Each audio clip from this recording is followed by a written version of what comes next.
Seja bem-vindo à Forja.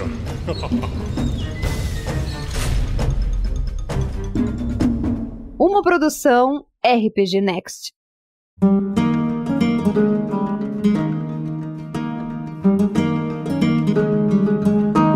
Aê! Seja bem-vindo, seja bem-vinda. Você está vendo? Se você não estiver no podcast me ouvindo, nesse momento você está vendo na tela o Tale Spire. Logo, logo a gente vai falar tudo sobre essa ferramenta. Então fica aí com o visual para quem está acompanhando isso ao vivo. Se tiver alguém aí na transmissão e puder só confirmar que você está vendo essa imagem bela e magnífica, só para poder ter certeza. A Andréa Patrícia já falou que estava postas ali para o bate-papo, para poder acompanhar. Não sei quem que é, mas deve ser algum conhecido parente de vocês aí. Eu acho, não sei. Essa daí é minha mãe, tá em todas. A sua mãe? Tá em todas. Tá em tá todas. Nas transmissões, tá em tudo. Tudo que eu faço, ela acompanha. A maior força que eu tenho é ela daí. Ah, perfeito. Tá falando sério ou é zoeira? Verdade Falando total. sério. Verdade total. Caramba. Maravilha. Então, antes de a gente começar aqui o assunto e apresentar essa plataforma, vamos então para a nossa pauta, vamos para os recados, vamos conhecer os nossos convidados de hoje e a gente já volta aqui na tela do 3D para vocês, beleza? Mas vamos lá. Eu sou o Rafael47 e no episódio de hoje da Forja iremos falar sobre o Tale Spire, uma mesa virtual de RPG para jogar RPG de mesa, VTT, o Virtual Tabletop. E nesse episódio da Forja eu trouxe o Daniel Berbari, que é o nosso convidado, o mestre que manja, que sabe usar essa plataforma. Eu já tentei usar e confesso que eu tive um pouco de dificuldade, porque 3D você tem 3 dimensões para lidar, não só 2, então é mais complicado. Mas é lindíssima a plataforma, a ferramenta.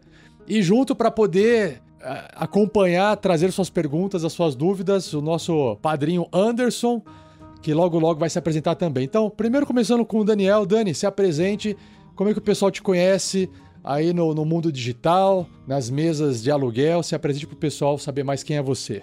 Vamos lá.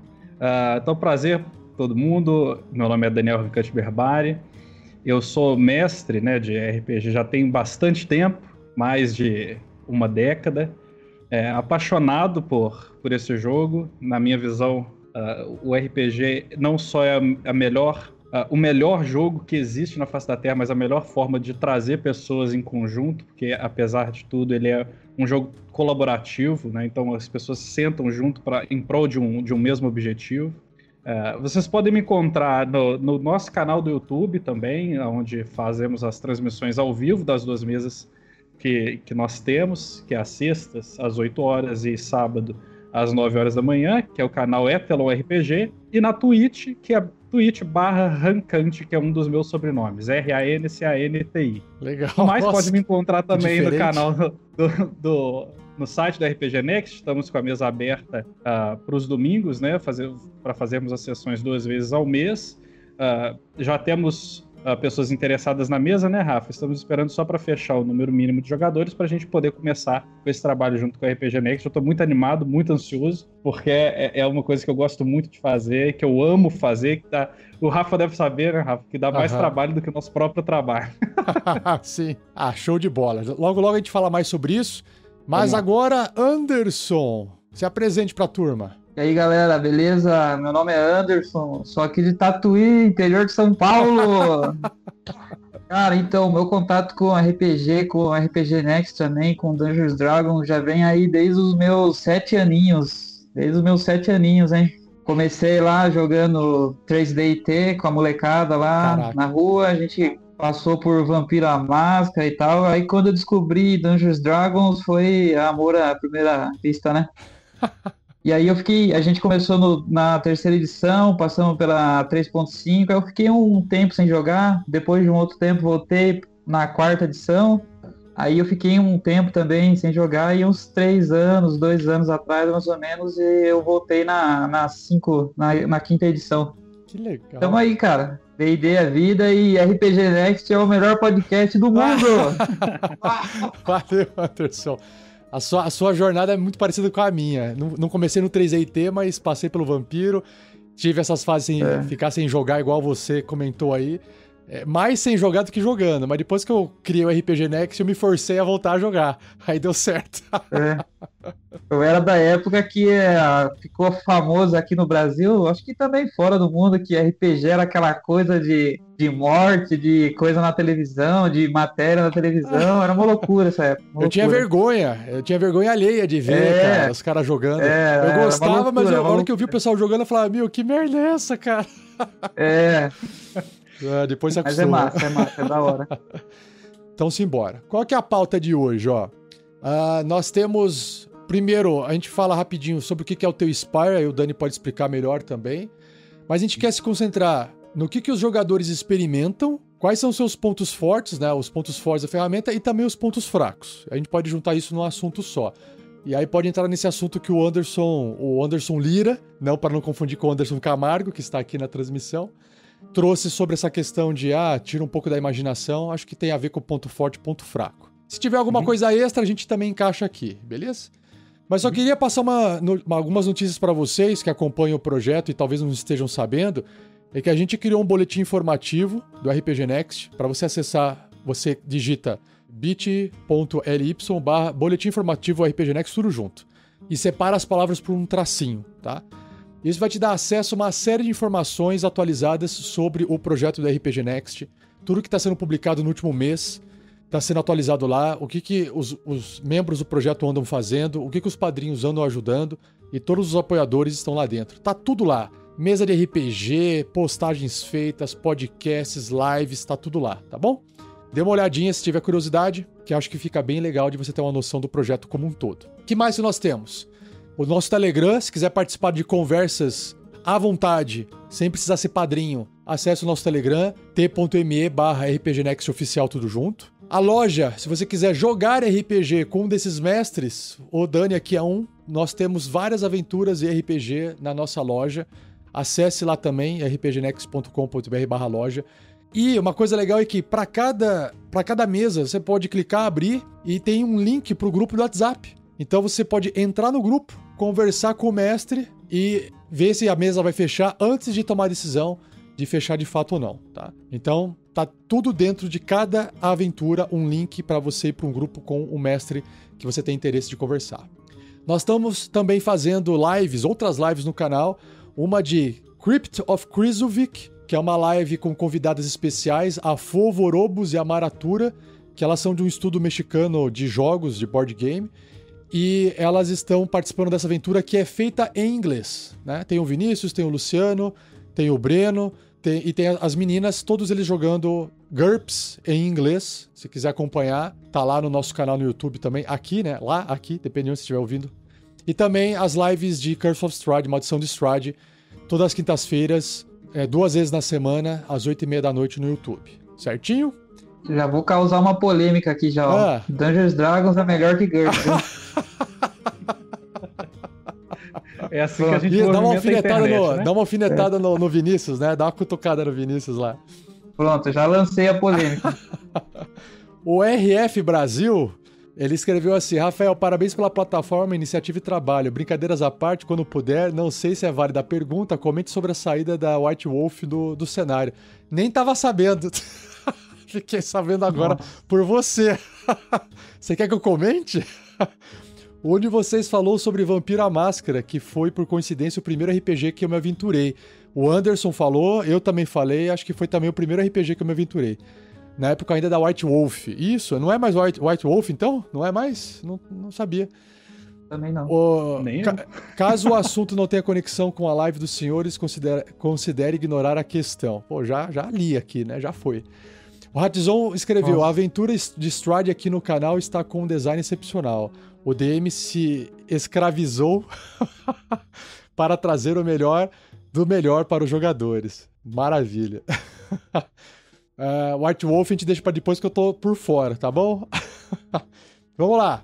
Continuando aqui, se você gosta de D&D assim como o Anderson e acha que é o melhor RPG que tem, você pode adquirir a versão 2024 nova no site da Amazon. Nós temos links de afiliado que está aparecendo na tela, você pode acessar através da descrição desse episódio e quiser, compra uma cópia física que a Amazon entrega na sua casa, tá? Temos o livro do Jogador 2024, que já foi publicado, já saiu. Temos a versão D&D 2024. E lembrando, a gente está em época de Black Friday. Então nós temos várias promoções. Eu não sei se enquadra os livros do D&D nesse momento. Eu lembro que na pré-venda estava mais barato, aí ficou mais caro. Tem que ver como é que tá hoje. Hoje agora, dia 23. Eu já dei uma olhada, tá? Foi ontem a Black Friday, né? Foi ontem, acho, né? Não, vai ser dia 29. Eu tô sabendo 29, que eu tô olhando, tô direto na Amazon. Então, tem a semana Black Friday, né? Tá. E aí eu tô olhando pelo link do RPG Next mesmo, você vai baixar pra eu comprar por lá. Porque tem o mês, aí depois a semana e depois tem o dia. Então fica olhando nas três situações. Depois tem o final do ano, né? Então tá aí. Black End, né? E aí tem os 3 livros. O único que não foi lançado ainda que tá em pré-venda é o livro dos monstros, porque ele vai ser lançado só em fevereiro de 2025. Talvez esteja até mais barato, não sei. Tem que dar uma olhadinha, tá? O preço fica variando. Mas o legal é que se você comprar através do link de afiliado nosso, você ajuda o projeto e não paga nada mais por isso. Ao invés do dinheiro ir todo pro Jeff Bezos, vem um pouquinho pra gente. O Jeff Bezos já tem muito dinheiro, tá? Então vem um pouco pra gente e ajuda o projeto. É isso aí.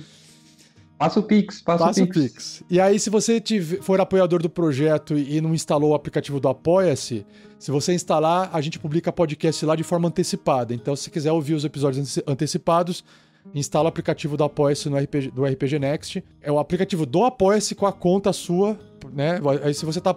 E outra, não é só o RPG Next que está lá. Se você apoia outros projetos no Apoia-se, você também tem acesso aos conteúdos exclusivos através do aplicativo, se aquela pessoa publicar, ok? Tá aí pra vocês, se vocês não souberem, tem o aplicativo. Não foi enviado comentário sobre o último episódio, eu acho que o pessoal não gostou muito, o episódio que falava sobre Show Don't Tell. Ninguém comentou, então não trouxe os comentários. E se quiser deixar um comentário pra essa live de Tale Spire, eu trago na próxima aqui, tá? E é isso, senhores.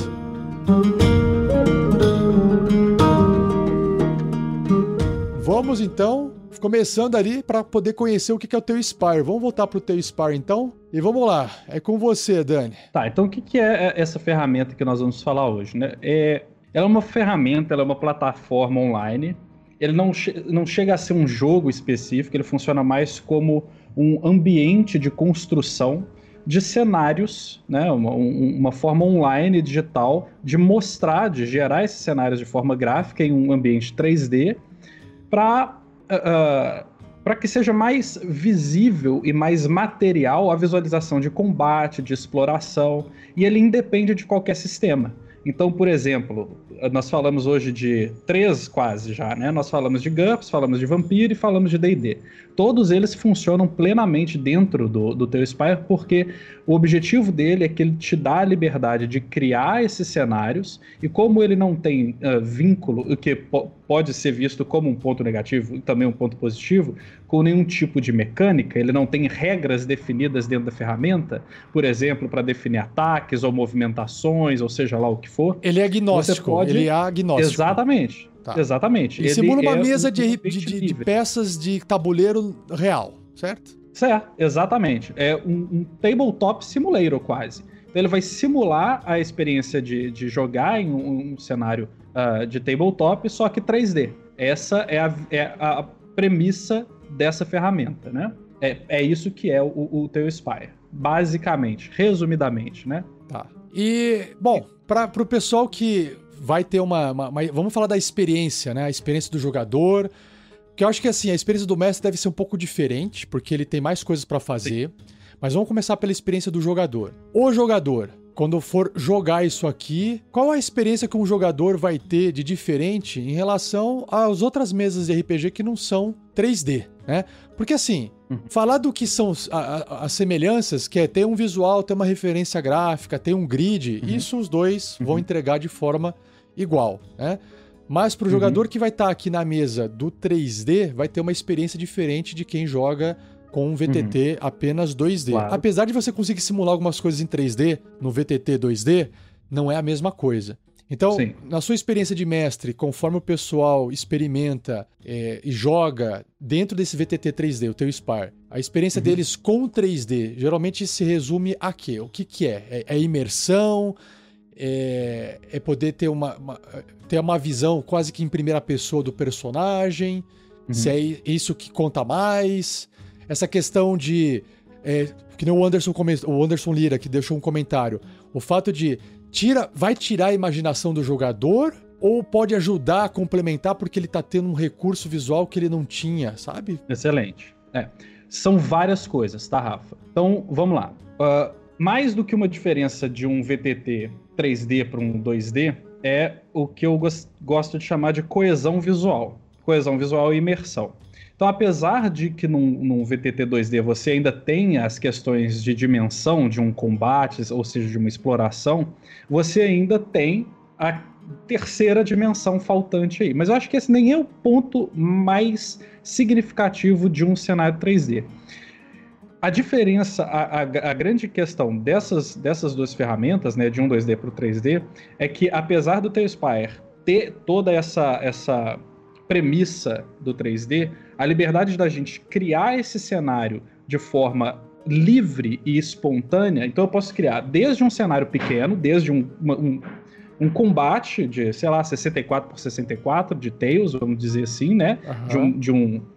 Imaginem vocês que nós estamos colocando só ali o nosso papel A4 na mesa para simular um campo de combate. Como eu posso criar uma cidade inteira dentro do Tale-Spire e ter ela, de fato, visível para os jogadores, de forma com que eles explorem essa visão de uma visão top-down, e eles saibam exatamente a dimensão de uma cidade, aonde eles precisam ir, onde está a localização de tal NPC, de tal loja, de um palácio, de um muro, de uma igreja, de um templo, aonde tem a concentração de um mercado, o que eles podem fazer dentro desse ambiente, dessa cena que nós estamos propondo, de uma forma muito mais coesa com a narrativa.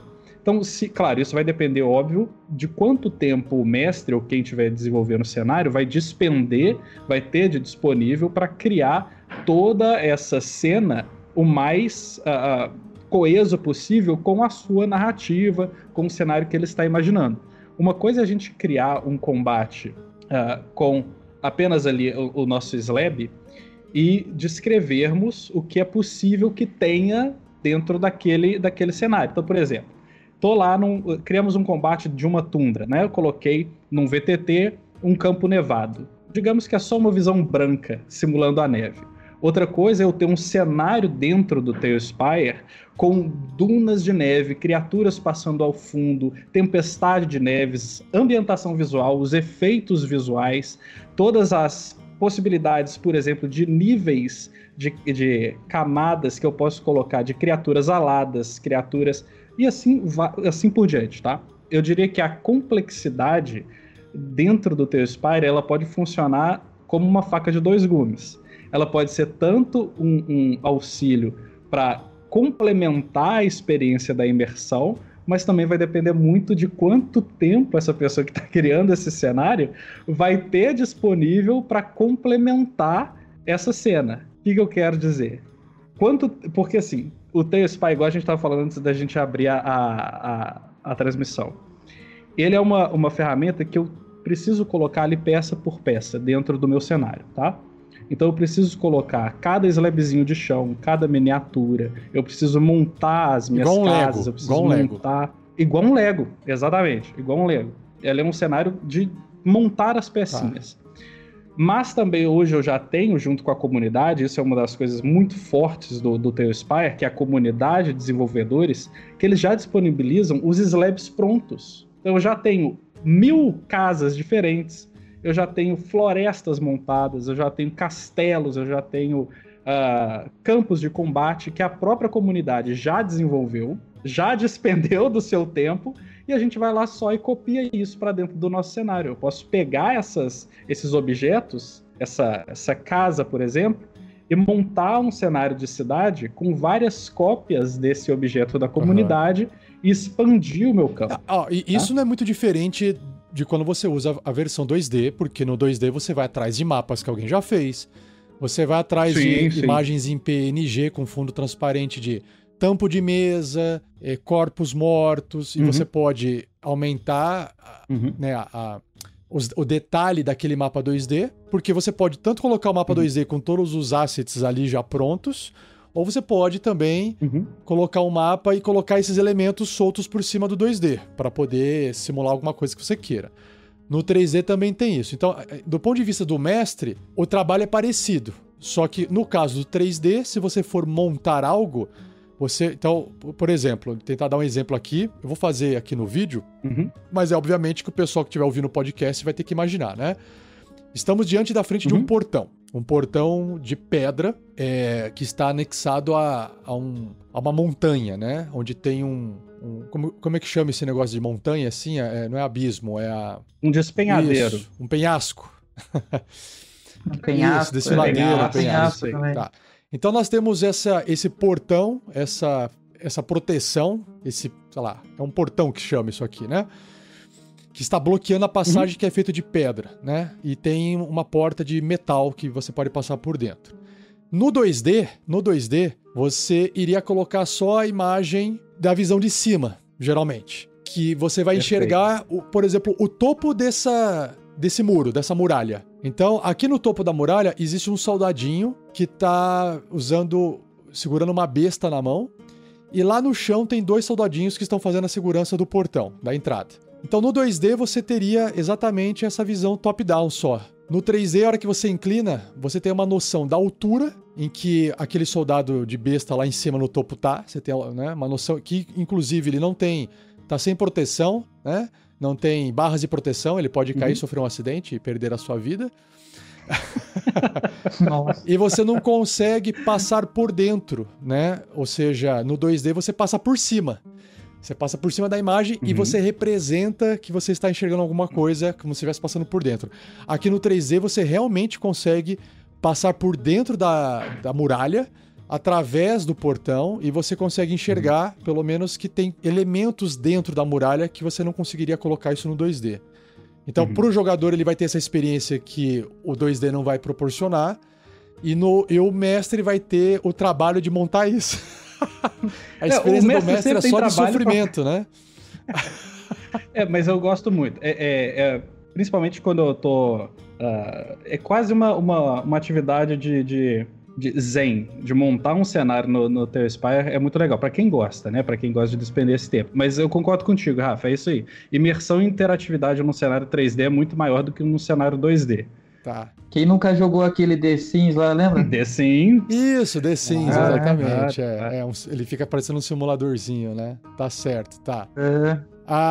Outra questão aqui do 3D, uma vez que você pegou esses assets e você colocou pronto ou não, ok? Tá, vamos pular essa parte do trabalho de montar. Porque eu acho que trabalho vai dar qualquer uns mais, outros menos. Aí depende do mestre. O mestre gosta de mais trabalho ou ele gosta de menos trabalho. Porque eu poderia usar o teu Spire no 3D, mas sem me preocupar com tantos detalhes. E aí o pessoal usa a imaginação, igual o Anderson Lira falou.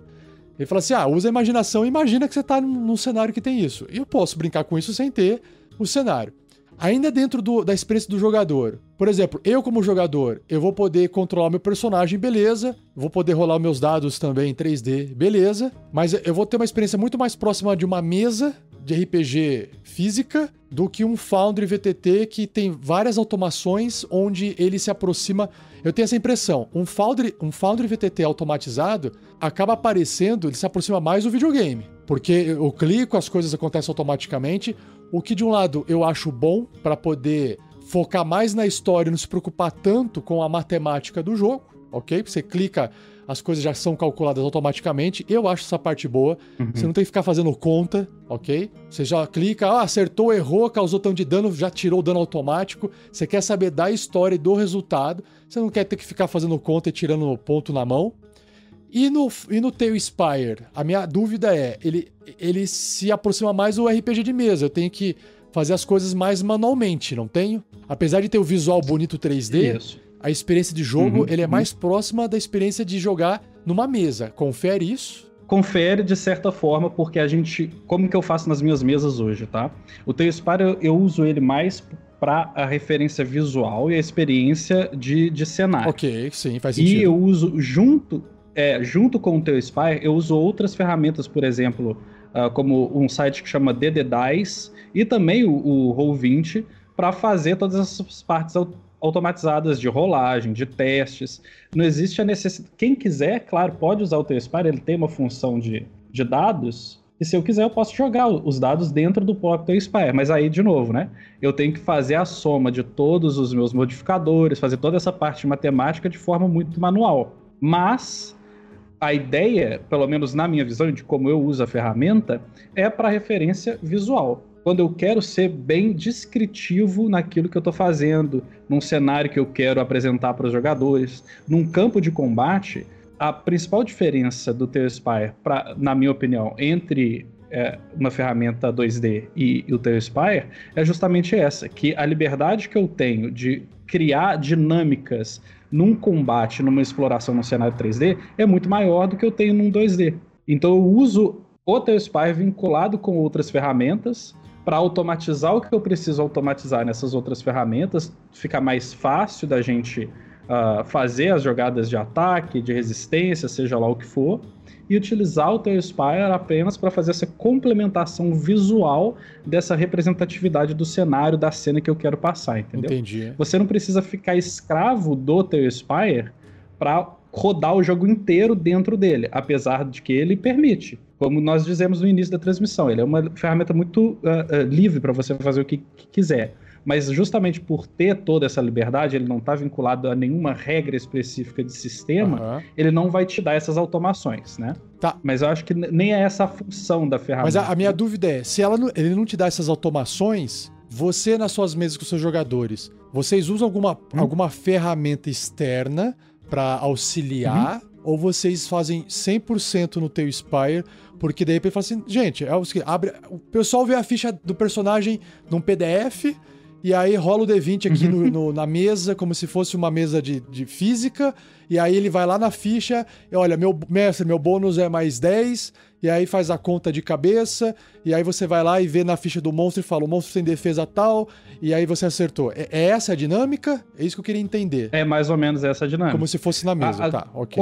Como se fosse na mesa. Cada jogador tem a liberdade, nas minhas mesas, de usar o que for preciso, o que ele quer utilizar para facilitar a vida dele. Se ele prefere usar um PDF com a ficha do personagem, se ele quer usar o Roll20, se ele quer usar o Foundry, para mim é indiferente. Porque eu sempre confio a relação de mestre e jogador, sempre que eu vou começar uma nova mesa, eu parto dessa premissa. É sempre uma premissa de confiança. Eu confio que você não está adicionando mais um sem querer aí no seu resultado, que a gente tá tudo bem. Entendi, tá, ok. O foco da minha experiência que eu trago com o Teospire para os jogadores é ser o mais visual possível. É trazer a beleza da ferramenta para o que eu quero apresentar. Não é nem a mecânica, não é nem as rolagens de dados, porque isso fica a cargo de cada um dos jogadores. O que eles quiserem utilizar para mim tá ótimo. Se eles me falam, Daniel, por exemplo, as rolagens de dados todas a gente faz no DD Dice, justamente para levar isso para a transmissão da stream. Porque aparece um dado 3D rolando, é bem bonito de ver, e todo mundo vê a rolagem de todos os outros jogadores. Só que na hora de somar os valores é isso aí, eu olho lá qual que é o meu maisinho, o meu bônus, coloco a minha proficiência, tudo isso. A experiência é bem próxima ao jogar na mesa mesmo. Ô Anderson, você quando joga RPG, você joga digitalmente, remotamente, você joga numa mesa? Qual que é a sua experiência de RPG? Faz sentido pra você o Teospire nesse aspecto? Você é mais o cara que quer a experiência mais da mesa, como se fosse no presencial? Você é mais do cara que gosta da automação, para fazer as coisas mais automáticas, não tem que ficar vendo número e ficha? Como é que é? Compartilha um pouco a sua experiência. Eu só tô quietinho aqui pra não interromper vocês aí, entendeu? Eu quero saber, porque você também é jogador, entendeu? Não, inclusive, eu sou jogador e mestre também. Ah, então tá. Então compartilha um pouco aí o seu. Enquanto eu vou andando com o bonequinho aqui. Vamos andando com os bonequinhos aqui, Dani, pra gente poder ir mudando de cenário, pessoal. Eu tava vendo, o Rafa fica zoando com o bonequinho. Não, eu tô fazendo ela chutar o dado do D20 como se fosse uma bola de futebol. Tô levando o dado junto. Então, mas enfim, galera, eu... Desde o início, eu sempre tive o contato com o RPG de mesa na própria mesa mesmo, a mesa física. E atualmente eu jogo em mesa física também. Inclusive eu tô aqui no meu QG, aqui na minha masmorra. Tem todos aqui os livros que a gente usa, as miniaturas e tal. Eu gosto dessa ideia, da ideia assim da velha guarda, né? Do old school, que é aquela coisa de você mexer na miniatura, você usar o lápis, usar a borracha, sabe? Sentir aquela coisa assim de você estar, tipo, 6, 8 horas ali sentado com dor na bunda, entendeu? É mais ou menos assim, dor na costa. Mas eu acho muito interessante essas plataformas, esses VTTs, né? Eu particularmente nunca usei. Mas como, por exemplo, se não fosse essas plataformas, eu não teria conhecido RPG Next, eu não teria conhecido outros canais que tem aí afora, né? Mas eu acho que é bem interessante a parte do visual, né? Não que uma pessoa que não enxergue, por exemplo, que tenha uma deficiência visual, ela não consiga jogar também, né? Como vocês já fizeram também, né? Sim, a vantagem da RPG é essa. Se você só imaginar, você já consegue jogar. Você não precisa estar vendo, né? Alguém tem que ver, talvez, para poder...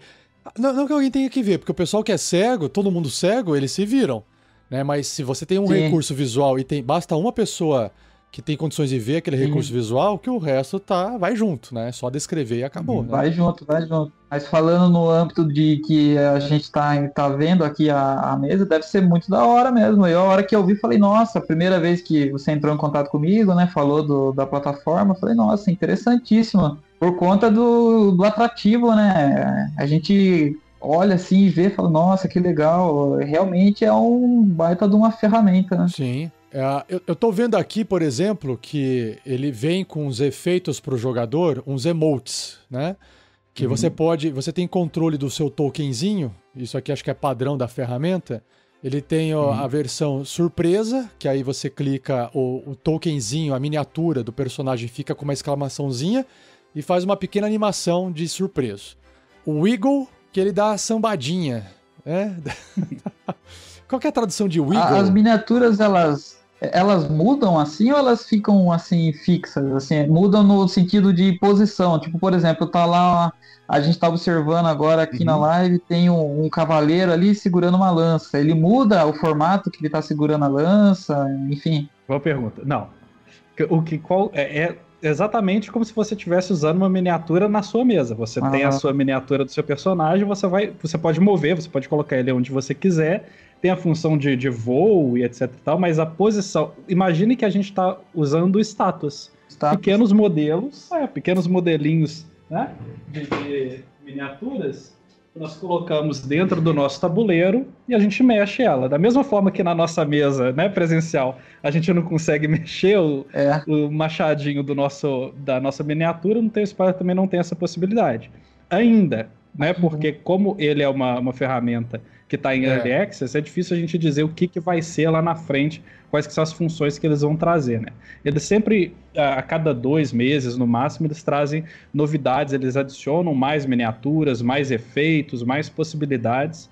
Então é sempre bom acompanhar esses novos pacotes de acesso antecipado, porque eles sempre trazem coisas novas, né? Mas até o momento, tu não consegue mexer com a miniatura. Mas uma coisa que tu consegue fazer, que dando um saltinho um pouco vou aprofundar muito, só para a gente já salpicar esse tema, é que através de uma interação que o Tale Spider tem com o Hero Forge, você pode criar a sua miniatura no Hero Forge, sua miniatura, e levar ela para dentro do Tale Spider. Importar. O Hero Forge é uma ferramenta que cria miniatura, né? Isso aí. Tá. Exato. 3D, né? 3D. Então, por exemplo, eu tenho aqui algumas miniaturas que são dos jogadores de algumas das nossas mesas passadas. E uma vez comprada essa miniatura, uma vez que você criou essa miniatura lá no Hero Forge, ela é para sempre sua, né? Você paga por ela. Tu paga por ela uma quantia em dólares, mas baixa é pouquinho. Um arquivo e importa aqui. Exatamente. Não precisa nem baixar o arquivo, porque tu faz uma vinculação da sua conta do Hero Forge com a conta da Steam. E tudo que tu desenvolver lá no Hero Forge, ele já traz automático para dentro do seu Tale Spider. Legal.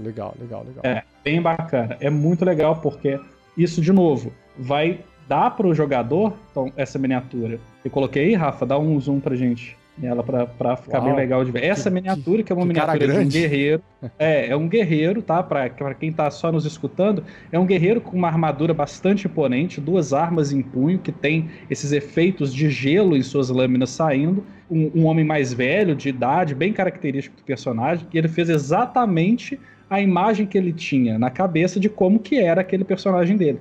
Então a gente tem as miniaturas genéricas dentro do Teu Spire, a gente pode usar, temos lá na nossa mesa um anão, um elfo, um centauro, por exemplo. A gente pode usar o que a gente já tem no Teu Spire para fazer a representação desses personagens, ou esses jogadores podem criar suas próprias miniaturas, quem que nunca sonhou, né? Em ter sua própria miniatura do seu personagem na sua mesa, e a gente leva isso para dentro do nosso cenário, e vai ser aquele personagem no cenário que está realizando as ações, que está jogando, que está combatendo, que está explorando. Então isso é uma das coisas que eu gosto muito dessa ferramenta, essa possibilidade de dar a identidade dos personagens de verdade, né? Assim, de verdade com aspas, mas vocês entenderam o que eu quis dizer, né? Dos personagens dos próprios jogadores dentro da cena que eles estão de fato agindo, que eles estão fazendo suas ações. Ah, legal. Eu acho legal essa questão do visual 3D, que não, até o 2D também, né? Ele ajuda muito, né? Mas às vezes você explica, não sei se vocês já passaram por isso mestrando, você está explicando uma coisa e às vezes a pessoa tá imaginando outra. Exatamente. Ia dar aquela divergência, né, de informação. Isso é um dos pontos, na minha visão, mais importantes, que é a coesão. Então, quando a gente está dentro de um combate ou dentro de uma exploração, na maioria das vezes, como a gente está utilizando muito da imaginação, né, do teatro da mente, cada imagem criada na mente de cada pessoa vai ser de um jeito. Eu posso descrever da melhor forma possível, do jeito mais explicativo possível, que a chance do cenário que o Rafa construiu na mente dele e a chance do Anderson, o cenário que o Anderson construiu na mente dele serem exatamente iguais, é muito difícil, é muito improvável. Muito difícil. Né? Com o Show and Tell, com a plataforma ali mostrando pra gente exatamente como que é o cenário, não existe divergência. Claro que aqui a gente vai precisar lembrar que existem algumas liberdades que o mestre precisa dar aos jogadores para deixar com que, mesmo que o cenário ali esteja representando a visão dele, os jogadores ainda tenham a possibilidade de utilizar de objetos, da própria criatividade, de coisas que não estão visivelmente representadas dentro daquele cenário, né? Então, por exemplo, estamos dentro de um palácio, o cara quer fazer alguma coisa com alabastro, e não tem nenhuma miniatura de alabastro numa mesa dentro do cenário. Não é porque ela não está ali dentro do cenário representado no seu campo do seu combate, então eu falo, não tem alabastro aí, não é por isso, né? Mas, igual o Anderson trouxe, eu acho que a coesão visual, para a gente ter pelo menos o campo, as dimensões de distância, as dimensões de onde está cada inimigo, posicionamento, quem está voando, a qual altura, quantos inimigos são, quem está flanqueando quem. Chega um ponto que o teatro da mente, às vezes, quando você tem muitas coisas acontecendo, é muito difícil você manter esse controle, né? Acompanhar isso tudo, né? Uma coisa assim que chama atenção, eu como jogador aqui, tô me colocando como jogador olhando aqui, né, o Teu Spire. O efeito de luz e sombra, né, a iluminação. Aqui tá de dia agora, né, Dani? Você consegue mudar a luz do dia pra noite agora aí pra gente? Claro. Não tem como colocar. Deixar o entardecer, talvez, porque vai ficar uma iluminação mais amarela. O Foundry foi o primeiro VTT que trouxe essa alteração de iluminação para simular manhã, tarde e noite. O Foundry fez isso e já foi revolucionário, né? Porque ele aplica aquele efeito de luz dentro do 2D, e o que funciona muito bem. Aqui no 3D, imagino eu que o sol, existe um sol passando, uma fonte de luz que representa o sol passando no céu, então quando você mexe no horário, ele deve mudar o ângulo, e muda o ângulo da sombra, não é? Exatamente. E não só isso, eu consigo, por exemplo, colocar efeitos da própria iluminação que vão trazer um aspecto mais quente, um aspecto mais frio, um aspecto mais místico. Então, quando eu estou num cenário, por exemplo, de neve, eu consigo levar para esse cenário quase como um filtro visual que vai dar para aquele ambiente esse efeito mais azulado. Eu coloquei no nosso cenário agora. Não dá pra cair. A partícula de neve você não consegue colocar. Só muda através dos efeitos. Através dos efeitos. Então, põe neve aí. Põe neve, então. Deixa eu buscar. Uma das coisas que tem no teu Spire também é a biblioteca da comunidade. Que antes, no teu Spire, a gente precisava utilizar um sistema terceiro para usar esses modelos 3D de outras pessoas dentro da ferramenta. E aí uma das coisas que eles fizeram, uma das últimas atualizações, foi trazer todos esses modelos desenvolvidos para a comunidade para dentro da própria ferramenta de forma nativa. Então a gente tem uma biblioteca onde eu mesmo posso criar ali um modelo 3D, um efeito, e disponibilizar para todo mundo que tem o teu Spire também usar. Vamos procurar um filtro de neve, vamos ver se a gente encontra. Outra coisa que quando você procura aí, que eu acho que também é uma coisa que chama atenção no teu Spire, infelizmente eu vou ter que descrever para quem não estiver vendo, é que ele tem duas coisas. Ele tem a lente borra, eu não esqueci o nome disso. Blur. O blur é o borrado, né? É o campo de visão, né? Não é campo de visão. Na câmera existe isso, né? Em câmera fotográfica, em lente. É o foco, né? É tipo o foco, né? Eu esqueci, existe um nome que quando você tem um campo onde tem foco e fora daquele campo ele perde o foco. E ele tem esse efeito na lente, na câmera do teu Spire. Então, se você dá um zoom, o que está perto ali da câmera você enxerga com uma certa definição e o fundo ele borra, representando que está distante. Sim, que existe esqueci o nome desse efeito também. Ele fica... Então, eu consigo mostrar aqui na live que lá no fundo o portal pelo qual a gente passou, que tinha fogo na entrada, ele está borrado porque ele está distante. E isso é muito bonito, né? Isso traz uma estética muito bonita. Outra coisa que eu acho que no 3D vai amplificar a experiência, por exemplo, é que aqui eu não consigo olhar para cima, para o céu. Eu não estou conseguindo olhar para o céu. Mas como eu estou no alto, eu consigo ver parte do céu se eu olhar no horizonte. E aí eu imagino que se você coloca tipo um dragão vindo no céu, no 2D, infelizmente no 2D, não tem como você simular uma altitude, algo muito alto, né? Você até coloca a altura no 2D, você coloca o número, ó, ele tá a tantos metros de altura, mas você tá vendo tudo chapado. Então eu lembro que eu já joguei cenas onde tinha essas, tipo, um dragão aparecendo, voando do alto. Não tinha como você passar... A pessoa tinha que imaginar. Exato. Não tem como passar essa sensação do dragão vindo do horizonte lá do alto e tá se aproximando e ele tá pequenininho e ele vai fazer um rasante soltando uma baforada em todo mundo. Você não consegue construir muito essa cena a não ser na imaginação, porque no 2D não funciona muito bem. No 3D, imagino eu que se colocar um dragão voando, né? Ele acaba ficando no céu ali mesmo e você olha pra cima e vai dar uma sensação de grandiosidade, de que ele tá chegando diferente, né? Eu acho que isso é a parte legal do 3D. Outra coisa que eu percebi... Por isso que apareceu um avisozinho pra você. Eu cliquei em fazer download, aqui. Olha lá, no mesmo ângulo que você tava vendo antes. Direção pro portão. Ok, tô olhando pro portão, que tá longe, tá borrado. Pro pessoal que tá só vendo, só nos escutando no podcast. Eu coloquei uma miniatura de dragão justamente para dar esse efeito de distância. Deixa eu ver se eu coloquei na altura certa. Tá, eu estou olhando para o horizonte, só que o horizonte está borrado porque a câmera está focando no meu personagem, né? E aí se você conseguir, Rafa, aperta um Ctrl W para aumentar a tela pra gente. Para subir. Eu vou subir a câmera. Ok, estou subindo como se estivesse voando, né? Só que ele continua borrado. Eu não sei se eu consigo mudar também esse campo de visão para olhar para o longe e desborrar. Não sei se funciona. Meu Deus, fui para frente. Deve aparecer para você. Tá, eu não sei se você me puxou para frente. Como eu tô te acompanhando pela transmissão, tá um pouquinho atrasado, mas já tu vai ver. A gente vai ver ali na transmissão. Entendi. Se eu der um zoom out com o mouse, eu pego, ele tira o borra. Agora entendi. Isso. Tá. Então, girando a rodinha do mouse, se eu dou um rodo pra frente, ele dá um zoom in, ele borra o fundo e foca em quem tá perto. Eu consigo mexer nesse campo de visão. Se eu dou um zoom... Daniel, rodo a bolinha pra fora, eu enxergo tudo. Da onde que eu rolo furtividade aqui, pra mim já me esconder aqui?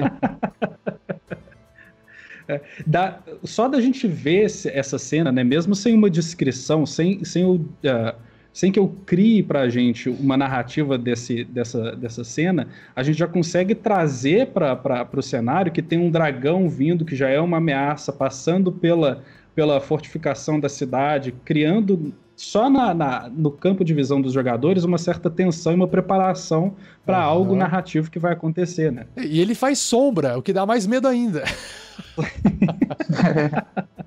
Dani, a miniatura do dragão aqui, ó, focando nela. Estou olhando para ela, uma miniatura de dragão.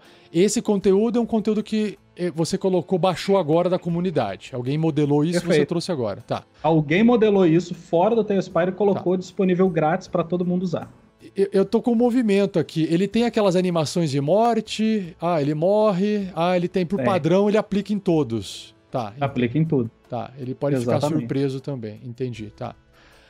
Outra coisa, você consegue, como mestre, você fala, esse dragão tá meio pequeno, eu quero deixar ele maior. Você consegue aumentar ele na hora aí ou ele fica travado o tamanho? Consigo. Se eu não me engano, esse daqui já tá no maior tamanho possível. Ele tem um limite, então. Tem, mas é baseado na miniatura de quem modelou. Então, se o cara, por exemplo, modelou um dragão maior ainda, eu consigo deixar ele até 4 vezes o tamanho original da miniatura. Entendi. Mas aí, se você quiser diminuir, aí não tem problema. Diminuir, então. Ou tem também? Ele tem um limite? Não tem. Então, tudo tem um limite. Mas eu consigo deixar ele bem pequenininho. Entendi, que bonitinho. Fica um filhotinho de dragão ali pra gente. Legal. Então, por exemplo, se eu colocar uma Tiamat do lado do nosso micro dragãozinho aí, já vai dar uma diferença grande. Sim. Mas ele ainda pra mim, ele é pequeno, né? Porque se você vê o tamanho da torre, né? O dragão, ele tá pequenininho ainda aqui, ó. Que legal. É como se fosse um aspecto do Tiamat. Exato, é como se fosse um avatar. Um avatar, isso. Tá, que bacana. Outra coisa que eu reparei é que quando a gente mexe o token e arrasta, ele faz ele gira o token para a direção que você está levando ele. Então, se eu levar ele para trás, ele gira pro sentido que eu estou arrastando. Isso facilita bastante. Fica na mesma direção. O token ficar na direção, né? Exatamente. Isso fica legal também. Isso é uma coisa bem bacana. Uma coisa que eu queria que você mostrasse, Rafa, aproveitar que a gente está explorando mais um pouco o conceito visual da ferramenta, aponta a sua câmera um pouquinho mais para frente e tira todo o zoom dela possível. Ok, tirei. Estou vendo o levanta dragão um pouquinho sua câmera. No primeiro plano e lá no fundo toda a cidade sem nada borrado praticamente. Isso aí. Então, olha como que fica cinemático essa cena. Sim. Como que a gente pode, através da própria ferramenta, e isso seria quase impossível, a gente criar uma cena dessas num cenário 2D, né? Não tem como.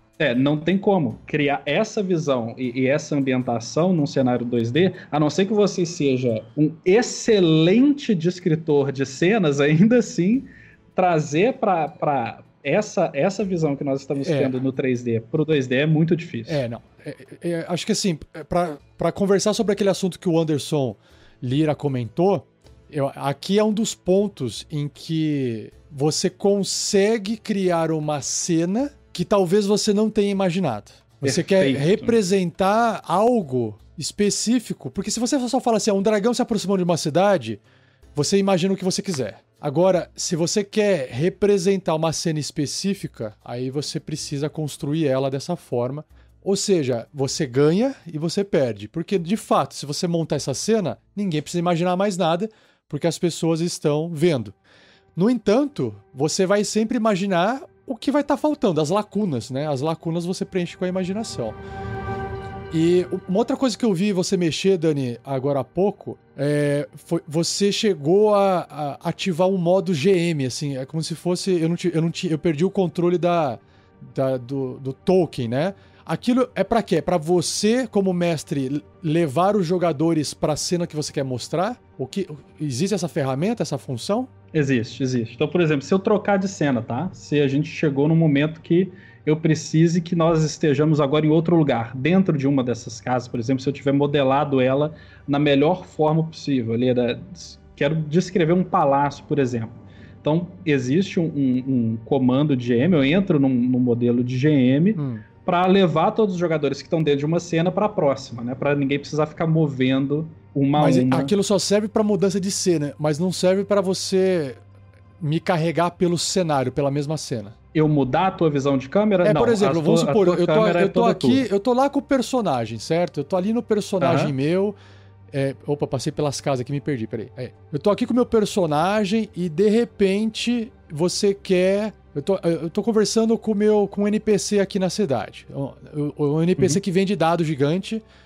Coloquei um monte de dado pra ele vender ali. Então tem um NPC que vende dado gigante. Aí eu tô ali negociando. Quanto é que custa esse dado? Parece um puff, o puff do dado, eu quero comprar um. De repente, você vai querer descrever pra mim que um dragão vermelho tá aparecendo em cima de uma torre, né? Só que eu aqui, eu tô... Mestre, cadê? Eu não tô enxergando, tô perdido, eu não tô vendo. Cadê? Eu tô aqui... E você fala, pera um pouquinho, você tem controle sobre o que eu posso ver? Você consegue tomar esse controle como mestre da minha visão ou não? Boa pergunta. Não sei se eu tenho controle da sua visão, tá? Tá. Nunca cheguei a precisar. Ok. Mas eu tenho controle do que você, como jogador, pode ver. Então eu posso dar raid em algumas coisas, eu posso criar gatilhos.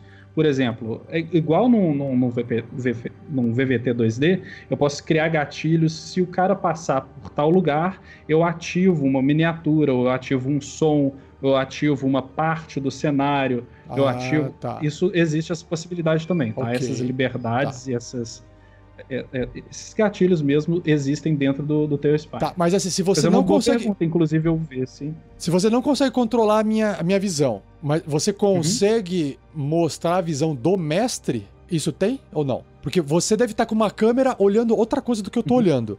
Você consegue falar, gente, veja aqui o que eu tô vendo. Aí você vai lá, você quer mostrar a sua perspectiva de diretor. Isso tem como compartilhar ou não? Pelo Tailspire eu acho que não. Tá, não ok. sei dizer, tá? Mas o que eu faço hoje em todas as minhas mesas é justamente isso. Eu compartilho a minha tela do Tailspire, eu compartilho o Tailspire para todo mundo, ver exatamente a cena que eu tô vendo, para ficar para eles terem a mesma visão que eu estou tendo do cenário. Aí, se eles precisarem, claro, cada um ou pode entrar no Tailspire e fazer a tua movimentação, ou eu mesmo viro ali e mexo a cena para todo mundo ver. Entendi, tá. Talvez... tá vendo? Ó, a gente tá discutindo umas coisas, eu tô discutindo do ponto de vista do jogador, né, e do mestre que vai tentar entregar a experiência para o jogador, né? Talvez, eu não sei se tem, né, mas talvez se tivesse essa função de cinema, né, onde eu posso controlar o que e compartilhar. Por exemplo, a gente chegou na cidade, eu quero que o mestre mostre um caminho onde tá cheio de perigo.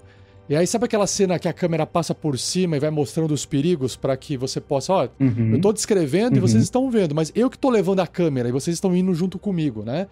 Às vezes, esse tipo de ferramenta ou funcionalidade, ela serve muito bem para contar história, né? Porque senão, cada jogador ele fica perdido. Um tá olhando para uma árvore, o outro tá olhando para o NPC, o outro tá olhando para o céu e o mestre tá descrevendo um negócio e ninguém tá vendo, né? Exatamente. É por isso até que eu prefiro que quando nós utilizamos o Tailspire nas sessões, eu que compartilho a tela justamente para a gente ter o enfoque naquilo que é necessário para aquela narrativa, naquele momento. Mas, de novo, se os jogadores quiserem e precisarem acessar outras partes do cenário, quando for pertinente, eles podem fazer isso de forma livre, né? Tá. Acessando a própria mesa quando eu permitir. Mais uma pergunta.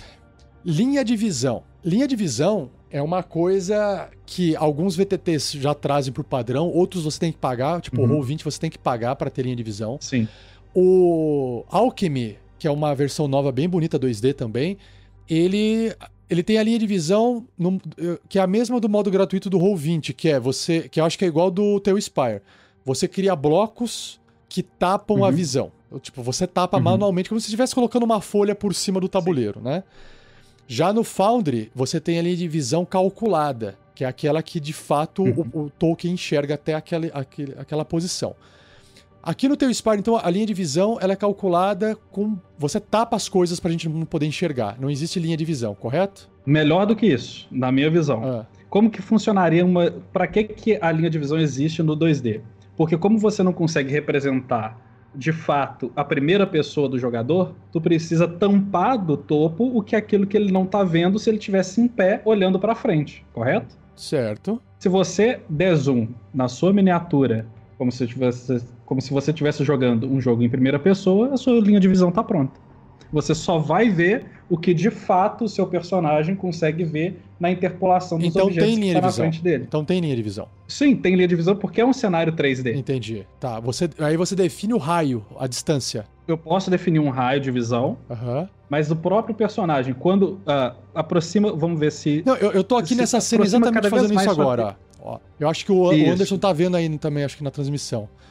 Eu tô com a mocinha aqui, eu estou com a minha câmera virada para um corredor no meio da cidade, um caminho, e se eu coloco o tokenzinho pra esquerda atrás de uma árvore, 2 NPCs que estão nessa estradinha desaparecem. Não é que desaparecem, eles sobem. Perfeito, Como se estivessem flutuando, eles são abduzidos. perfeito. Isso aí. Quando eu vou pra direita e eu saio de trás da árvore, eu enxergo os 2 tokenzinhos, eles caem como se tivesse vindo do céu, assim, tum, Exato. como se alguém tivesse colocado o O token. T-Spy, ele já faz isso automaticamente do posicionamento da sua miniatura. Então ele sabe o que é a frente da miniatura, Aham. e se a frente estiver olhando aonde um objeto está interpolando a visão do que está atrás, ele não renderiza aqueles Ele objetos. tira. Porra, que legal. Exatamente. Mas e quando eu tenho uma dúvida, e quando tem as restrições assim de raça, enfim, as outras restrições assim, dependendo do sistema que estiver jogando. Acho que você edita, pelo que eu entendi, né, Dani? Você pode editar a distância desse raio de visão, ou não? Tu pode tanto fazer isso de forma manual ali, ou vir uma descrição narrativa, né? Porque, de novo, o T-Spy ele não tem um vínculo com mecânica de sistema. Você que define, você que... Você que define, você que vai definir. Então, por exemplo, ó, se ficar à noite aqui, eu perco a visão? Porque não tem fonte de Vamos luz. testar. É, Boa vamos pergunta. testar. A minha dúvida é, se ficar à noite e não tem fonte de luz, a minha personagem, ela é uma... não tem visão no escuro. Existe essa opção de ter ou não visão no escuro? Tá. Ah, entendi. Tá à noite do cenário. Como ele é 3D e tem luz natural no ambiente, então eu continuo enxergando, só que eu enxergo como se estivesse escuro, né? Ele é mais Exatamente. realista. Ele é... Exato. Mas daí eu posso vincular, deixa eu achar o teu personagemzinho, eu posso vincular em uma miniatura A tocha. Essa aí é a Luz. tochazinha. Tá. uma tocha. Ah, entendi. Mas, por exemplo, vamos supor que aqueles 2 NPCs que tem na estradinha ali atrás, Aham. eles tivessem tomado uma poção de invisibilidade. Aí você tem como aplicar, tipo, ficar invisível token, ou você tem que remover ele do tabuleiro? Não, eu posso aplicar a invisibilidade nele. Aplique... Tem a opção de hide no meu comando entendi. de GM. Ah, Foi isso que eu exatamente fiz nessa primeira miniatura que tá na tua frente. Tá, e se ele aparecer perto de mim? E aí, Deixa eu ver. Aham. só eu como GM, só eu como narrador, tenho esse comando. Então Isso. eu movimentei ele Aham. invisível, Aham. então o jogador não sabe onde essa miniatura tá, Isso. e aí eu tornei ele visível de novo, já movimentado Ah, vai na aparecer. sua um. cara. Digamos que ele fez um ataque surpresa aí com a invisibilidade maior, ou E- invisibilidade menor. Não, é né? menor, Que que aí ele vai perdeu aparecer a depois que atacar. É. Exato. Onde é que ele vai aparecer? Mas e aí essa câmera, no caso, essa câmera aqui, por exemplo, se fosse eu o jogador, aí eu estaria enxergando com essa visão, né? E os outros jogadores com os outros tipos de visões, como que ficaria? Cada um tem o seu tipo de visão na sua tela. Eu acho que não tem como fazer. Não tem o Dark tipo de Vision, por a visão jogador. no escuro que você enxerga não existe preto e essa branco. configuração. Não tem. Exato. Tá, ok. Acho que não. Quase certeza que não. Então, como ele é agnóstico, Anderson, ele não tá se baseando em nenhum sistema de RPG. E é por isso que ele não tem essas regras específicas, entendeu? Aí, o que a gente tá fazendo aqui é o que às vezes acontece com o próprio jogador, que é uma daquelas coisas que são um dos pontos negativos, talvez, que é ficar muito preso à ferramenta. O que eu quero dizer com isso? Cara, eu tenho visão no escuro. Então a minha visão que eu vou ver de acordo com o outro personagem que não tem visão no escuro vai ser diferente? Não, aí a gente vai pro recurso narrativo. Isso, exato, tá certo. Tá? Aham. Talvez, tem como deixar, tipo, a tela, sei lá, preto e branco? Tem. Tirar a saturação da cor do Tem, negócio? tem. Porque, mas aí, isso, o jogador consegue fazer isso por jogador? Ele consegue, tipo, ele... Não, aí quem vai fazer Não, isso não. vai ser o narrador no controle do cenário. Ele vai aplicar esse filtro no cenário como um todo. Mas aí todo mundo vai enxergar a mesma coisa. Todo mundo vai ver a mesma coisa, Entendi. exato. É. Meu Deus, me atacou, morri. E aí você mexeu na saturação e aí parece que é uma cena de morte, ó. Parece que acabou, morreu, tirou a saturação. You died. Exato, né? Aparece na tela. Ah, que legal. Então assim, essas que são as vantagens e desvantagens, né, do visual. Porque quando você coloca visual pro jogador, você começa a querer cobrar todo o visual do jogo, né? E aí ele é um sistema agnóstico. Ele até se ele tivesse sido desenvolvido para o D&D, talvez ele tivesse, mas ele não foi desenvolvido para o D&D. Outra coisa bonita aqui à noite que você escureceu a tela, deixa de noite de novo, Dani. Vamos lá. Né, os números dos dados que estão rodados, eles ficam brancos, né? Ó. Os números ficam acesos, é muito bonito.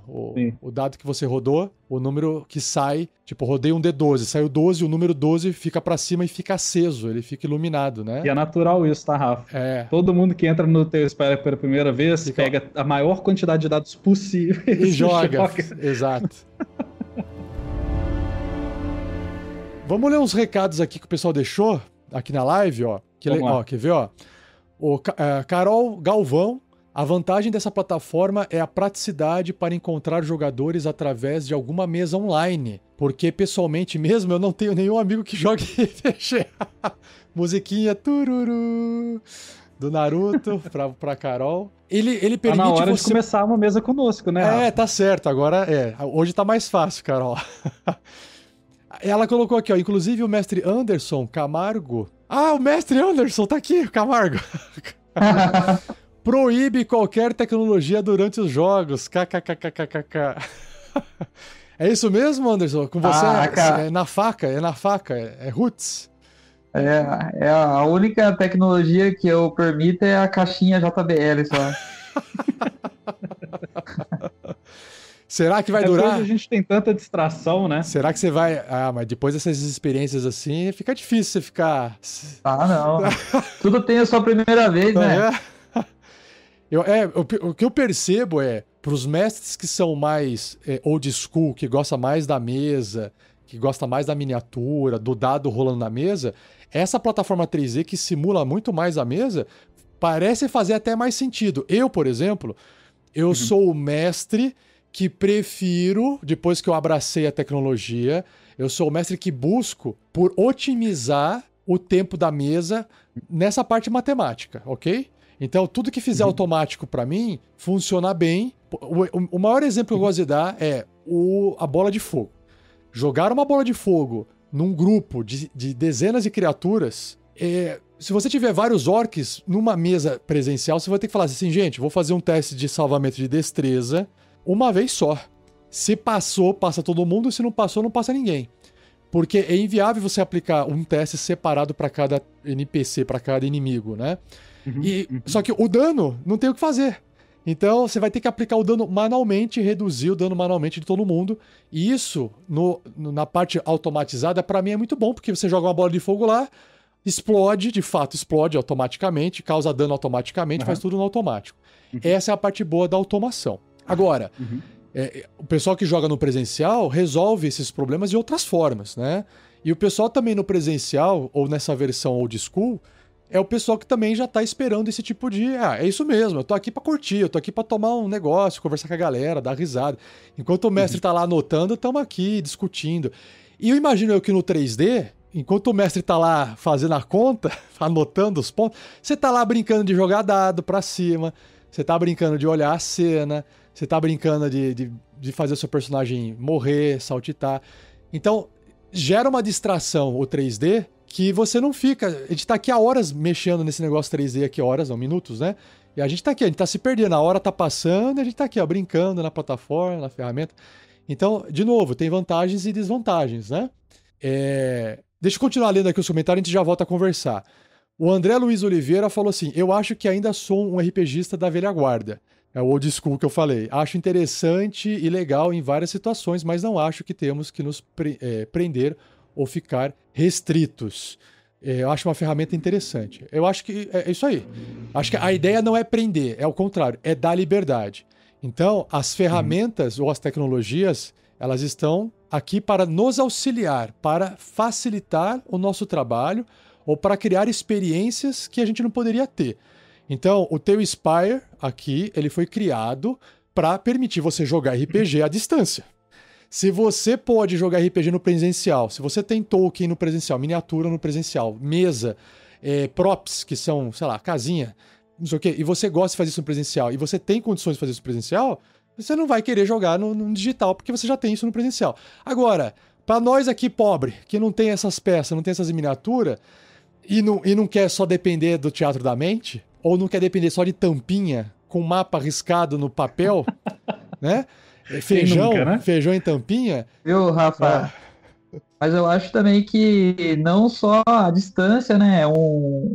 Uma ferramenta dessa também é interessante. Se cada um tem a possibilidade de ter sei lá, um notebook, um desktop perto um do outro ali, usar essa ferramenta também, mesmo no presencial, acho que é válido. Tem razão. Sim. Você válido. pode. É muito válido. Exato, você tem razão. Também dá. É muito válido. Eu já vi, inclusive, a minha vontade um dia é fazer uma mesa presencial com uma tela virada para os jogadores, aonde eu tô com a tela que tá mostrando para os jogadores o cenário que eles estão vendo em 3D, e não o slabzinho jogado ali na mesa. Ou usar um projetor, né? Também projetar. Imagina Um projetor legal, seria excelente, também seria maravilhoso, seria muito legal. De novo, é aquilo que você falou, né, Rafa? A tecnologia é da mesma forma que quando a gente está jogando um RPG presencial e a gente não tem as miniaturas para representar um dragão ancião, a gente coloca lá uma garrafa PET, né, seja lá o que for, para fazer a representação daquele objeto.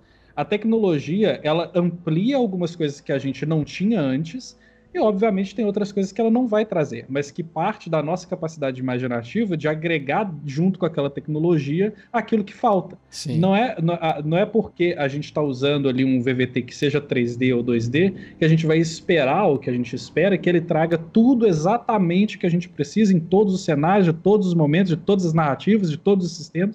É quase impossível isso de fato acontecer. Seria legal se tivesse, mas tem coisas que a gente, querendo ou não, vai recorrer da imaginação e da criatividade para para suprir essas lacunas que não vão trazer, independente da ferramenta que a gente estiver usando, né? Outra coisa que eu reparei, já eu volto nos comentários, conforme você anda no Tales of Power com o Tolkien, tem momentos em que o programa ele elimina uma camada, porque como ele é 3D, que nem aqui eu tô andando, um exemplo, no cenário, eu cheguei perto de uma construção e essa construção ela tem como se fosse um andarzinho, assim, um platô. Sim. E por baixo ela tem uma passagem embaixo, só que ela é muito baixa, ela é muito estreita, esse vão embaixo desse primeiro andar. Conforme eu fui andando, eu falei, eu vou tentar entrar embaixo do vãozinho, né? Quando eu fiz isso, ele automaticamente tirou a camada superior para não atrapalhar a minha visão, né? E aí eu tô, explorando um porão aqui, né? Isso. Nota que no seu canto direito existe uma régua, existe um ajuste vertical que tem uma imagenzinha de um losango verde e tem um cadeadinho do lado dele, tá? Certo. Isso dali é a sua altura de visão. Então, se eu tiver legal. um cenário muito alto, eu posso ajustar essa altura de visão de forma manual, ou quando eu estiver movendo como miniatura, ele vai ajustar essa altura de visão de acordo com a altura da minha miniatura. Tá. Se você clicar no cadeado, ele vai travar essa altura de visão e vai sempre deixar ela na altura que você colocou, tá? Se você clicar nesse cadeado, isso nunca vai alterar. Se você clicar no íconezinho verde, no losango verde, e mover ele, move o verdezinho sem ser o branco, ele vai mostrar as alturas das construções e todos os slabs acima. Então imaginem que nós estamos vendo uma torre de 5, 6 andares e a gente pode, quase como uma cebola, ir descascando essas camadas dessa torre, mexendo nessa altura de visão da ferramenta. Caramba, nossa, bastante, bem complexo, né? Bastante coisinhas, bastante detalhes, assim, bem bonito. É por isso que às vezes é melhor ficar na visão do narrador, que ele mesmo controla essas visões para todo mundo. Exato. Pra, de novo, né, a galera não se perder nesse controle todo. Sim, exato. Eu imagino aqui que, da mesma forma que quando você joga na mesa, que a ideia do Tolkien é para te dar a visão e durante um combate tático te dá essa oportunidade de fazer as escolhas táticas de combate. Fora isso, eu imagino que os jogadores não vão ficar, andando muito com o Tolkien direto, andando pelo cenário.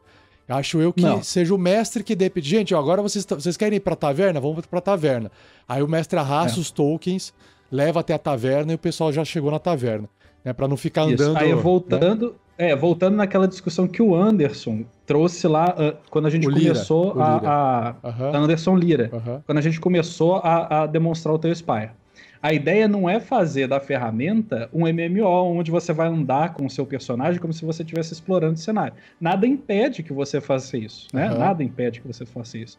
Mas por uma premissa narrativa, de uma linha de história, não faz sentido. Porque se você quer se você quer levar o grupo de acordo com eu tenho que ir por exemplo, nós queremos ir na taverna buscar algumas informações sobre o paradeiro de sei lá quem que está desaparecido.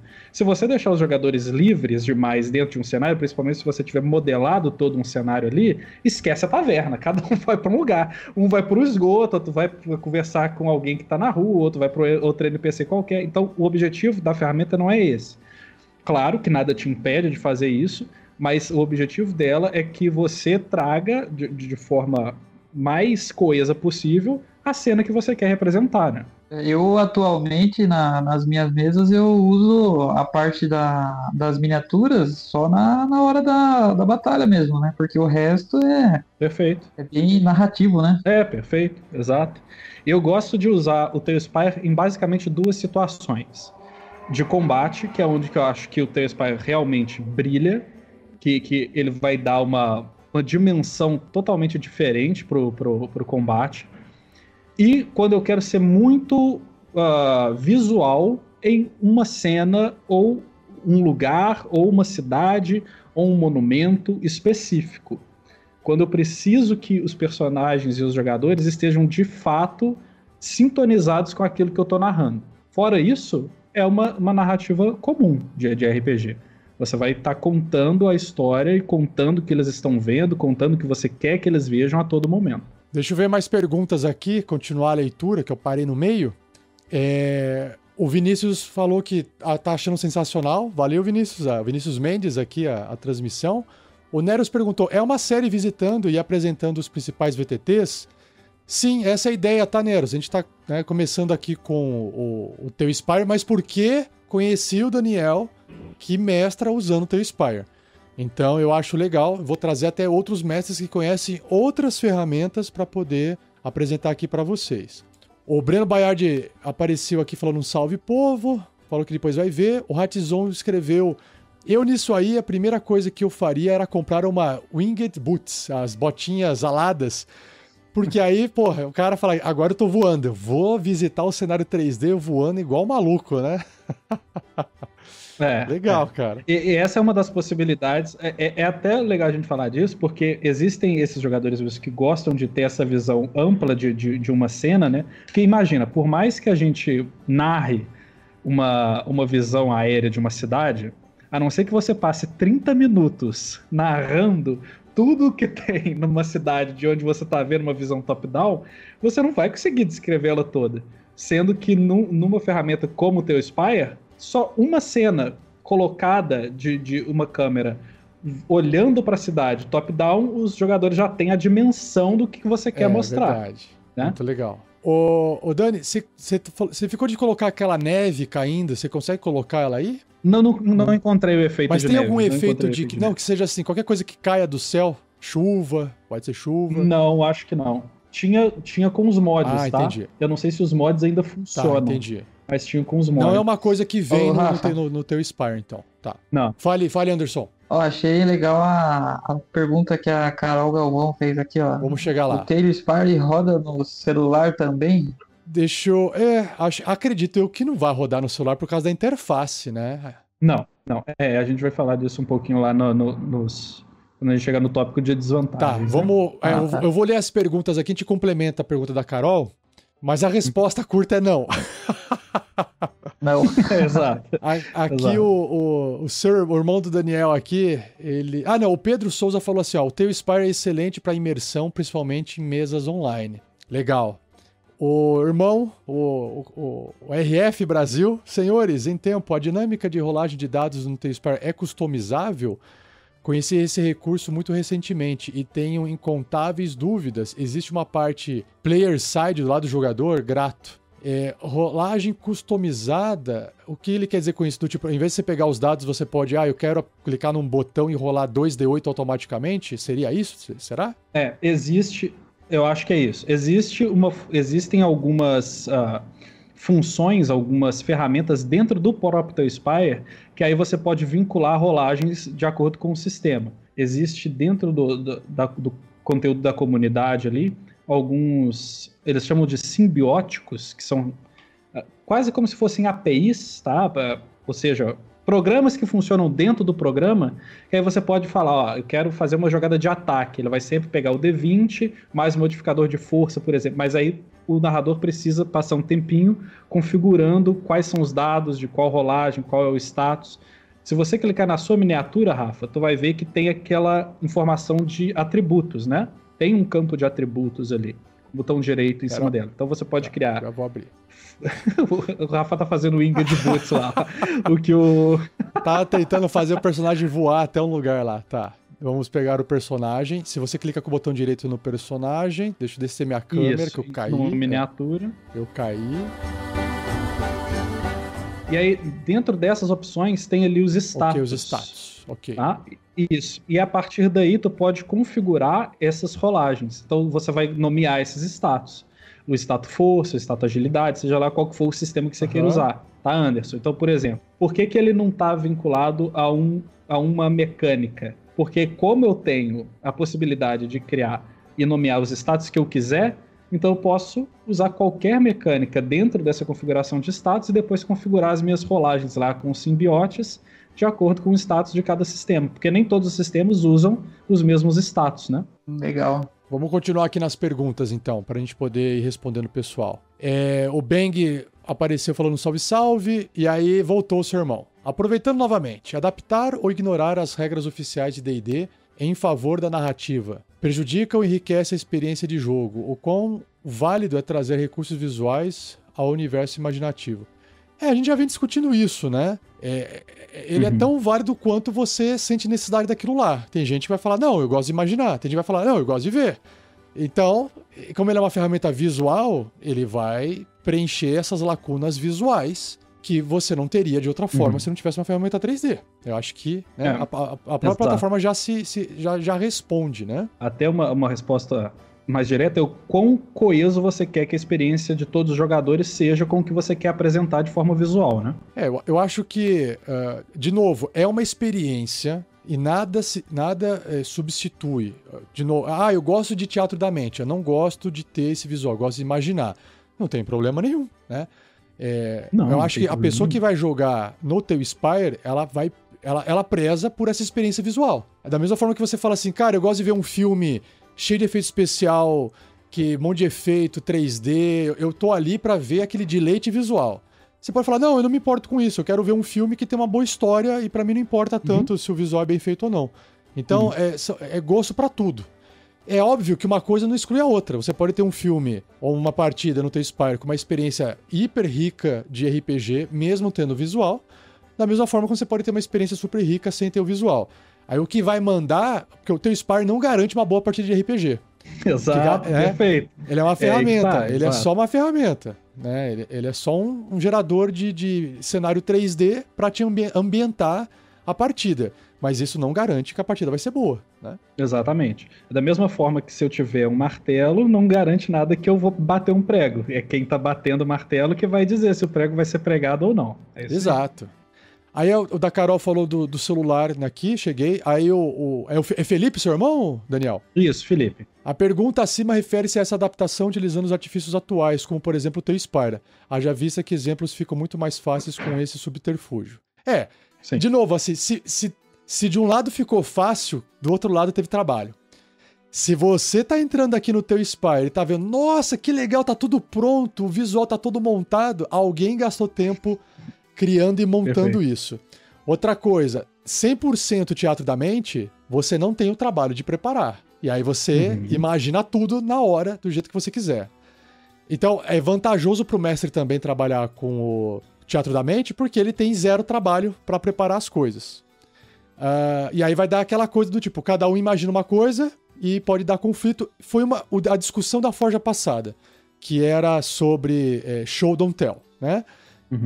Tem esse conflito de se você não mostra nada, imagina tudo, o que pode acontecer, se você mostra muito, não imagina nada, e aí vai do gosto, tá, pessoal? Isso aqui é questão de gosto. E outra, não é só gosto que eu digo, não é se eu gosto de um, não gosto do outro. Você pode gostar dos dois. Você pode gostar do visual e você pode gostar do teatro da mente. Ah, hoje eu tô afim de jogar uma aventura só com teatro da mente. Perfeito. Hoje eu quero jogar uma aventura com visual. Perfeito também. Mas aí também vai do momento, né, Rafa? Por exemplo, em uma viagem você pode rolar um encontro aleatório que tu não tem nada preparado num teu Spire para demonstrar aquele encontro. Então você vai ter que usar o recurso de teatro da mente. E tem outras situações que o teatro da mente não vai ser o melhor, porque você precisa que os jogadores vejam algo que você tem o recurso do teu Spire, não tem por que você recorrer ao teatro da mente, porque nem sempre você consegue conduzir os jogadores no teatro da mente a chegar a um ponto que você queira que não seja forçado, que eles vão achar que você está forçando ele para aquele caminho. Então, exatamente isso. Vai depender da situação, do gosto, do que você quer apresentar na experiência do jogo, da narrativa. Então, acho que é muito difícil você ter essas definições. Ah, não, 100% tem espaço, 100% teatro da mente. São muitas variáveis, e todas elas são agregáveis, todas elas são somatórias de uma experiência, né? Nenhuma substitui a outra, mas eu acho que uma complementa a outra e vice-versa. Mais umas leituras aqui. O Gustavo Amaral falou que é muito foda esse software, o Douglas mandou um salve-salve. A Carol já respondeu, entendi que são cenários customizáveis dentro do T-Spire, mas existem cenários já pré-prontos? É o que o Daniel falou sobre a comunidade, né? A comunidade cria, aí você entra em algum lugar lá num site e baixa o conteúdo e roda o conteúdo aqui, né? Por exemplo, ela perguntou, tem uma taverna lotada, por exemplo? Eu não, mas aí acho que ele vem com os tokens? Ele já vem com os tokens? Vem com tudo. Existem cenários que tem tokens e cenários que não tem, né? Mas eu acho que o menos preocupante são os tokens, porque tu pode selecionar qualquer um ali e colocar. É bem mais fácil os tokens, o cenário bem mais difícil. Bem mais fácil. O cenário, como você tem que colocar peça a peça, quando você encontra um cenário já pronto, que se aproxima daquilo que tu precisa, tu já dá até já dá uma aliviada. E aí tu pode só utilizar aquele cenário, personalizar ele do jeito que você quer, dar uma customizada para dar uma cara mais sua, mas o cenário inteiro já está pronto ali. Tem taverna, tem castelo, tem cenário de combate, tem torre de magos. E aí, quem tiver interesse, depois se você quiser colocar no link do vídeo, se tu upar, Rafa, chama Tales Tavern no site, é talestavern.com. Ah, entendi. Tá, legal. Tá? O pessoal poder acessar o material. Exatamente, tu pode acessar o material todo lá. É muita coisa. A comunidade do T-Spire é muito grande e a galera cria muitos cenários e assim, é um mais bonito que o outro, tá? É um mais genial do que o outro. Então tu não precisa, quando tu tá usando uma ferramenta como essa, não precisa nem te preocupar em esse cenário que nós estamos vendo aqui agora, eu criei ele do zero. Esse daí foi eu todo que fiz. Mas quando você quer uma coisa mais ágil, né, não tem muito tempo para gastar, tu vai na comunidade, procura por um ambiente, procura por um termo que você quer, uma arena, por exemplo, que pode ter certeza que já tem alguma coisa criada pela comunidade que tu consegue usar. Tá. Uma última curiosidade que eu tenho, depois acho que eu passo pro Anderson, a gente vai para as desvantagens pra gente poder encerrar. A gente já tá aqui há 1h30 já. Eu lembro que eu vi um vídeo do T-Spire onde os tokens se atacavam com magias e saía magia de um token pro outro. A minha dúvida é, isso é uma coisa que vem do T-Spire, mas você tem que ativar manualmente? Aquilo era uma resposta automática a um ataque? Era só um efeito que... Porque assim, como é que o raio sabe que tá saindo do seu personagem e tá indo no outro? É uma coisa que o mestre que faz? A gente primeiro tem que configurar o turno. Então, quando eu mudo... existem três tipos de visualização no T-Spire. Que é o modo exploração, que é esse que a gente está agora. O modo de turnos, então, que é quando a gente quer fazer combate ou alguma coisa que precisa de fazer um controle, um manuseio de ações. Certo. E tem o modelo cutscene. Então, se eu quiser fazer uma apresentação no estilo mais filmográfico, eu coloco nesse modelo cutscene e faço essa apresentação quase como uma cena. O modelo cutscene é esse que é a barra preta, ela dá uma fechadinha assim. Isso, em cima e embaixo na tela. Isso, exato. E aí fica uma coisa mais visual e eu consigo fazer uma panorâmica, demonstrar o cenário de uma câmera que voa, que mostra o dragão se aproximando, aquela coisa bem cinematográfica mesmo. Tá. Na configuração de turnos de iniciativa, eu defino quais que são as miniaturas que vão participar desse turno, né, as roladas de iniciativa, e uma vez definido isso, eu defino meu turno e aplico ele, e quando a gente está dentro do turno de iniciativa, quando você clica na sua miniatura, você tem a possibilidade de usar as ações de ataque. Então eu clico na minha miniatura ali, por exemplo, eu tenho o íconezinho de ataque, e eu clico em quem que vai ser atacado. Ah, então você escolhe fazer um ataque e aí esse ataque é feito automaticamente. Eu clico, por exemplo, o efeito vai automaticamente em quem eu tô atacando. Então como a gente estamos com o seu personagem selecionado, tá? A mocinha de vermelho aqui. A mocinha de vermelho, tá. Isso. A Femme Fatale. Se você clicar no inimigo, digamos que tem um inimigo do seu lado, com o botão direito, tem a opção de ataque. E dentro da sua opção de ataque, você tem alguns ataques que você pode realizar no inimigo. Isso já vem pré-pronto, no teu Spire. Já está configurado no teu Spire, exatamente. Aqui, então, eu fiz um ataque de míssel mágico e aqui diz que eu estou tentando atacar o Commoner. Você usou um ataque corpo a corpo ou um ataque mágico? Um ataque mágico, mísseis mágicos. Entendi. Você teve que liberar aí, é isso? Como mestre? Eu tenho que dar um maisinho, exatamente. Eu tenho que permitir o ataque de acontecer. Ah, entendi. Então vamos lá. Eu tenho aqui as opções de fazer um ataque do laser verde. Vamos ver como é que fica o laser verde. Ah, ele é rápido. Ele vai negócio bem verde bonito, rápido. né? O laser vermelho. É um míssil bem rápido. Vamos ver o laser vermelho. É tipo um tiro, né? Ele vai bem rápido. O mísseis mágicos que ele faz um arco, né? Uma parábola, né? É uma parábola. E o hit é o ataque corpo a corpo, mas eu posso fazer a distância? É o ataque corpo a corpo. Ah, pode fazer a distância. Sim. Tá. Esse sonzinho que ele faz de ataque mágico e ataque corpo a corpo, ele também já é tudo automático. Tudo da ferramenta. Sim. Tá. Esses efeitos também dá para importar isso ou ele fica limitado ao que tem aqui na ferramenta? Não, desses de ataque são os que já tem na ferramenta. Tu consegue colocar dentro de uma pasta no teu Spire, no diretório do seu computador, por exemplo, algumas outras músicas, alguns efeitos de background e tal, mas de ataque tu não consegue alterar. Entendi, tá, ok. Gente, assim, a gente pode ficar aqui horas, né? Horas e horas e horas. Vamos então para a última parte, as desvantagens, né? Você como mestre, quando você está jogando, e os jogadores às vezes também querem fazer algumas coisas e isso aqui não dá para fazer aqui. Algumas coisas a gente já discutiu. Sim. E aí, mas assim, o que você acha que tem de desvantagem na ferramenta? Assim, como eu já disse, a minha maior desvantagem para mim da plataforma, elas são duas. Primeiro, montar o cenário 3D, que, de novo, eu acho que é uma coisa trabalhosa. Eu, como mestre, eu prefiro pegar as coisas já prontas, porque eu quero preparar a aventura e começar a jogar ela o quanto antes, e eu gasto mais tempo no preparo com a história e com o que cada personagem vai ter pra falar, uma vez que os jogadores chegarem lá, ou seja, eu preparo por trás do mapa, coloco o mapa que tem, mas é claro, eu gasto tempo fazendo parede, colocando efeito visual, eu já gasto um tempo, mas construir um mapa do zero, incluindo, sabe, paredinhas, plantinha, pedrinha, me parece uma coisa que demanda muito tempo, e aí eu já fico meio assim. Esse é o primeiro ponto. O segundo ponto é a falta de automação. É a falta de...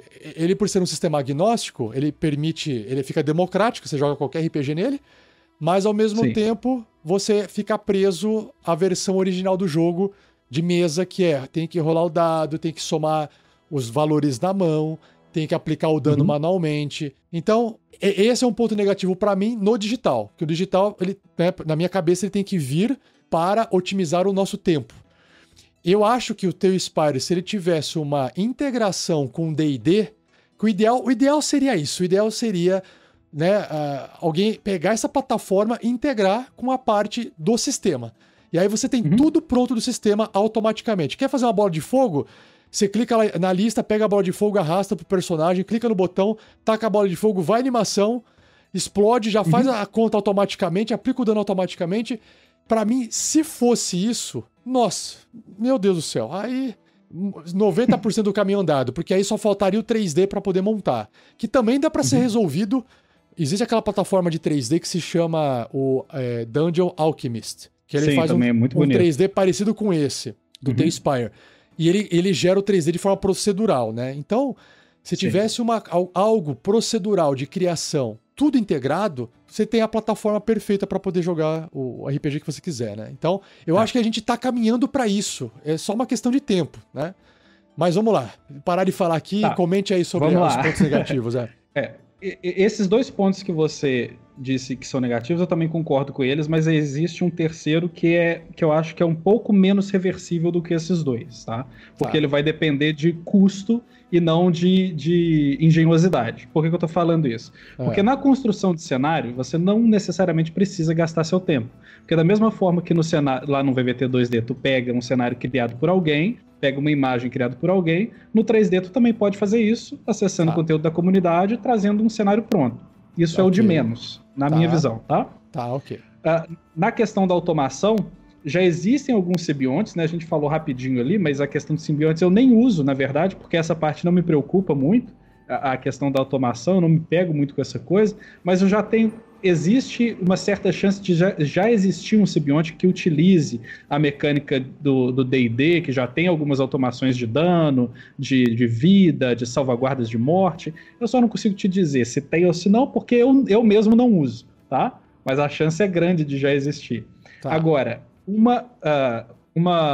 ponto negativo, que eu acho que é um pouco mais crítico, que é o desempenho da ferramenta. Porque como é uma ferramenta muito que te dá a possibilidade de criar muita coisa, e como ela é uma ferramenta que é procedural, cada slabzinho que eu coloco numa cena, ele vai agregar peso na minha cena.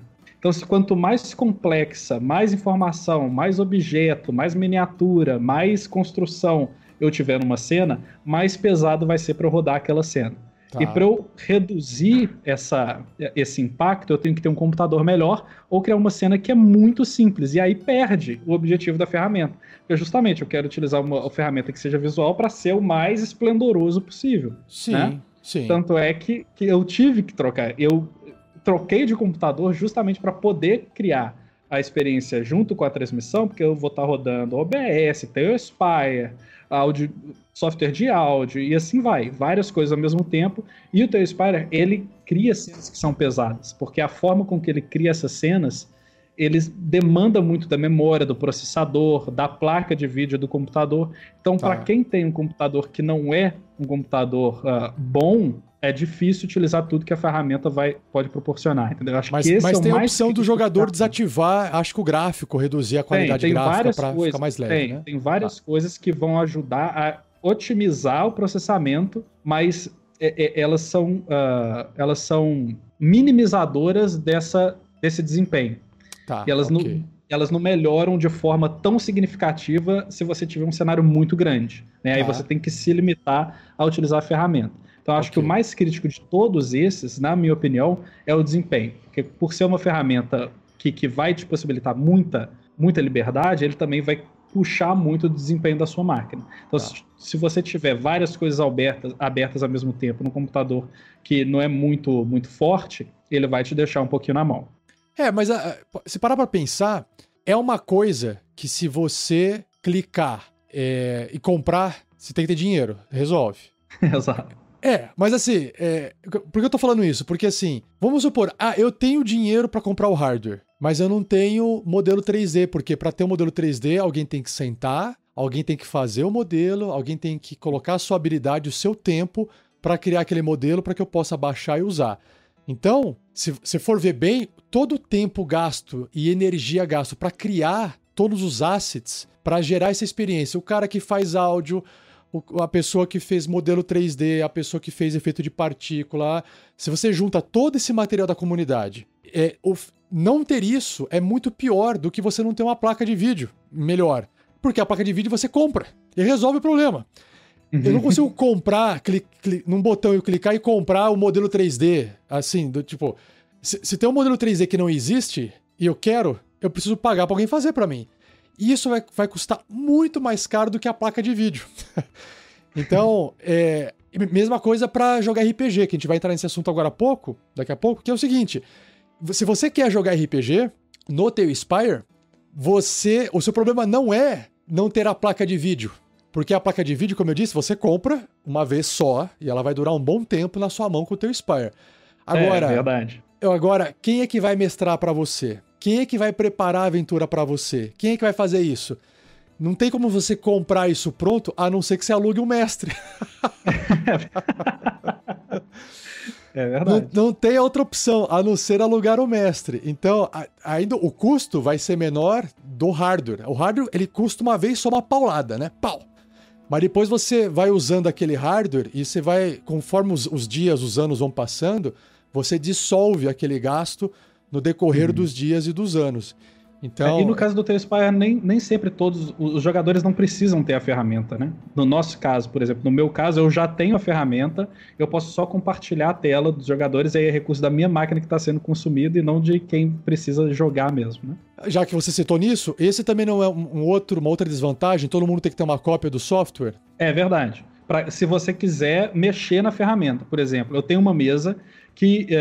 a maioria dos jogadores já tem o teu Spire, mas eles nem fazem questão de entrar, porque como eu já faço compartilhamento de tela e faço eu mesmo o controle de tudo dentro do teu Spire, não existe a necessidade deles abrirem o jogo, a plataforma, né? Mas para quem quiser entrar na plataforma e mexer na sua própria miniatura, sim. Tem que ter ou comprar a plataforma ou comprar um site, né?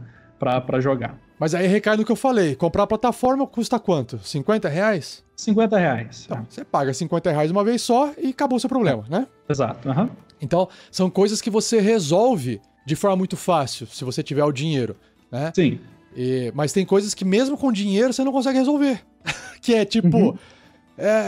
Eu quero um mapa pronto para eu poder sair jogando. Não tem. Eu quero que o jogo jogue automaticamente para mim, ele funcione. Não tem. Se não tiver um mestre, se não tiver uma comunidade que fez aquele material, se não tiver uma pessoa que monta aquilo, perfeito. Não tem. Não há dinheiro que faça aquilo aparecer para você. Agora, aí você tem que pagar por um serviço, aí é outra história, né? É outro tipo de coisa. Mas mais algum tipo de desvantagem você lembra para listar, Dani? Alguma coisa que você identificou? Não, acho que nós já falamos um pouco, de até uma forma mais geral, né, sobre a ferramenta, sobre vantagens e desvantagens, mas acho que tocamos bem no que são as vantagens e desvantagens que a ferramenta oferece. Ah, legal. Anderson, pergunta, mais algum comentário que você queira fazer antes de eu ir para os finalmentes aqui? Não, pode ir pros finalmente aí, já... Tá. Já, como que se fala, já descreveram bem, já... Tá satisfeito? Tô satisfeito já. A Carola fez um comentário que eu vou ler aqui, ela falou assim, ó, se tá difícil fazer online, vocês nem imaginam que o Anderson Camargo faz tudo isso na mão. Cara...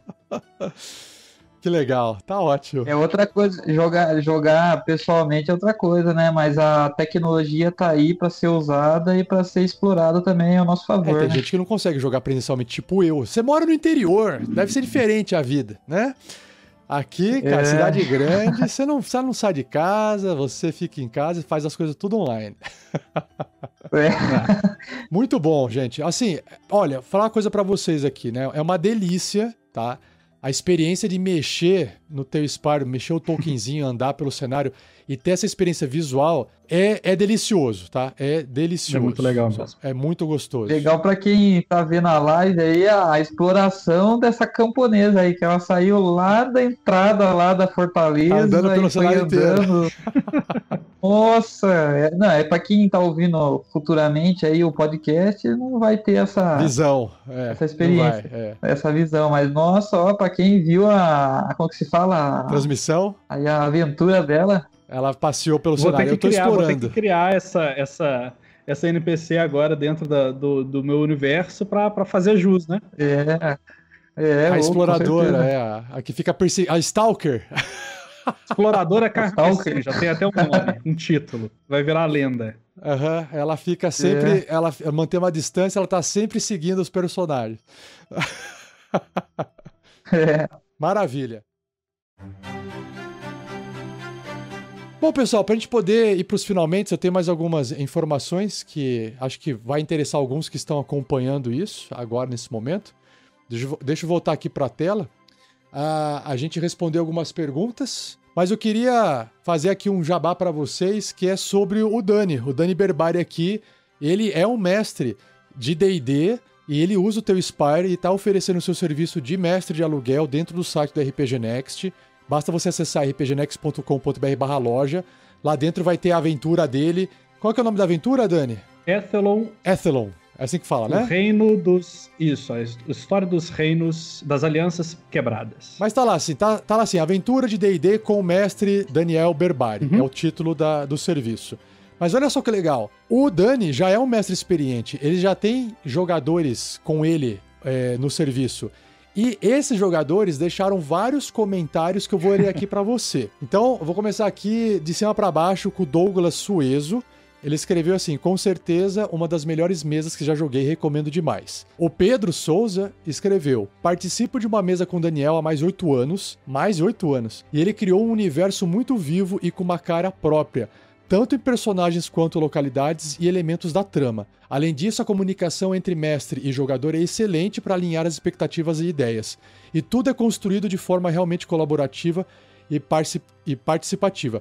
Lembrando que, se eu não me engano, o Dani é o único mestre, se não for o único, é um dos poucos, que tem uma aventura própria, uma campanha própria, um cenário próprio pro D&D. Quinta edição, né, Dani? É quinta edição, né? Isso aí, quinta edição. Tá.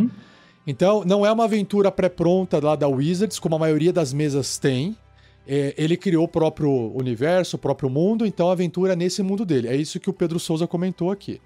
O Douglas Suezo voltou, ele falou: faltou mencionar também personagens memoráveis em um mundo rico demais, fora a baita imersão de jogo sem arrependimentos. O Matheus Santana escreveu: jogo com o Berbari, tem tempo e as mesas dele são muito boas. Narrativa excelente, histórias cativantes que prendem a atenção do início ao fim, vale muito a pena. O Vini Vizuni Ribeiro escreveu: mundo super completo, com todo tipo de informação necessária para uma excelente gameplay e desenvolvimento de personagem, mestre flexível e com ótima dinâmica ao desenvolver a história, vale a pena conhecer mais, super recomendo. Você acha que acabou por aí? Tem mais! O Geiser Soares: as descrições e ambientação do cenário são extremamente detalhadas, o narrador tem uma grande preocupação em apresentar um cenário com uma história rica em lore, tornando a experiência muito recompensadora. O Wilson Lemos: com toda certeza vai encontrar mesas com narrativas envolventes, com mistérios e dilemas intrigantes, NPCs carismáticos, rico cenário que dá vontade de absorver toda a informação possível, se os dados permitirem. Recomendo de verdade você se dar essa experiência, pois será horas que você vai entrar nesse universo e quando terminar a sessão vai querer que a próxima chegue logo. Só elogios, né? Gabriel Gomes Rodrigues: a primeira mesa que participei já faz uns 5 anos, é sem dúvidas a melhor. Ele imerge não somente a narrativa das sessões, mas no mundo como se toda ação tivesse real consequência, seja boa ou não. Tem muita paciência para ensinar e está disposto a alterar e permitir coisas novas para cada personagem ser realmente único. Tiago Silva: as mesas com Berbari são sempre muito dinâmicas, sendo ele mestre ou jogador. Ele tem um carinho enorme pelo cenário que montou há anos e empenha bastante em entregar uma experiência gratificante em suas campanhas. É meio esquisito ficar aqui só escutando o Rafa lendo que os meus falando jogadores... sobre você. Mas não acabou. João Ribeiro: tenho tido o privilégio de jogar as campanhas do Daniel há mais de 3 anos. A sua maneira de contar histórias e de nos proporcionar viver em um outro mundo tão vivo e muito cativante. Jogando nas campanhas dele, você vai ter a oportunidade de explorar diversos sentimentos ao longo de sua jornada. Além de que seu personagem ficará imortalizado para sempre nesse universo tão incrível como o de Ethelon. E não acabou, tem mais 3 aqui para fechar. A Lívia Barroso escreveu: Berbari proporciona uma narrativa imersiva muito divertida, com cenários detalhados e com desafio para os personagens e para os jogadores. Risos, risos, risos. Gostei muito de participar do meu Naurug Gandolfo, acho que é o nome do personagem dela. Gondolfo, Naurug Gandolfo. Naurug, que no nosso cenário nada mais é do que os Minotauros, mas eles são chamados de Naurug por uma questão de lore. Tá? É a raça ali, a espécie da criatura, entendi. Isso. Dá pra perceber que tem... dá pra perceber bem o cuidado dele com os personagens, com o mundo criado e as situações que são apresentadas, a pontualidade das sessões e envolvimento dos jogadores. É muito gratificante. Lucas Scott. Tive a feliz oportunidade de ser jogador na mesa do Berbari durante alguns meses com meus amigos. O nível de entrega e criatividade que ele oferece em suas campanhas é algo surreal. Desde a criação do mundo, histórias, sons, imagens e raças. De primeiro momento fiquei receoso por experimentar algo novo com alguém que leva uma mesa tão a sério, mas conforme cada sessão foi decorrendo, eu vi que era algo único e fascinante. É incrível o nível de detalhe em suas histórias, além da produção de todo o material do universo de Ethlon. Toda entrega por parte do mestre, sem contar a maestria com que Berbário atua, é demais. Se tiveram em dúvida por conta de ser algo novo, não se preocupe. Ele auxilia na criação do personagem, no entendimento do seu mundo e tudo o que envolve.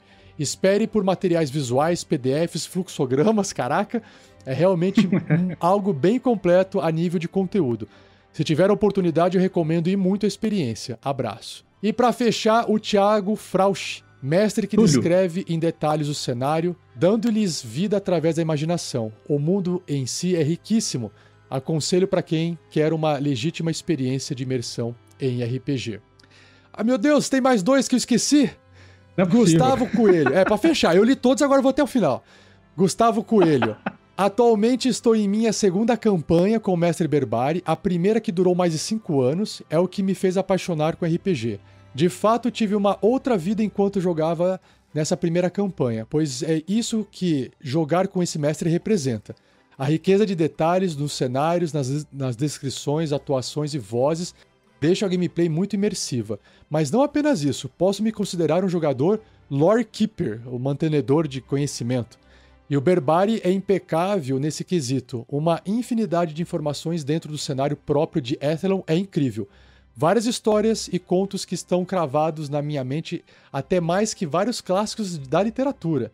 O tempo que passei jogando com o Lohan, que acho que é o personagem dele, me ensinaram muito. Tanto como jogador quanto como pessoa e geraram momentos incríveis que levo com muito carinho dentro do meu coração. E agora nessa nova campanha como Natasha, apesar de ser uma campanha recente, já conta também com momentos únicos e impactantes e que me deixam contando os dias até a próxima sessão.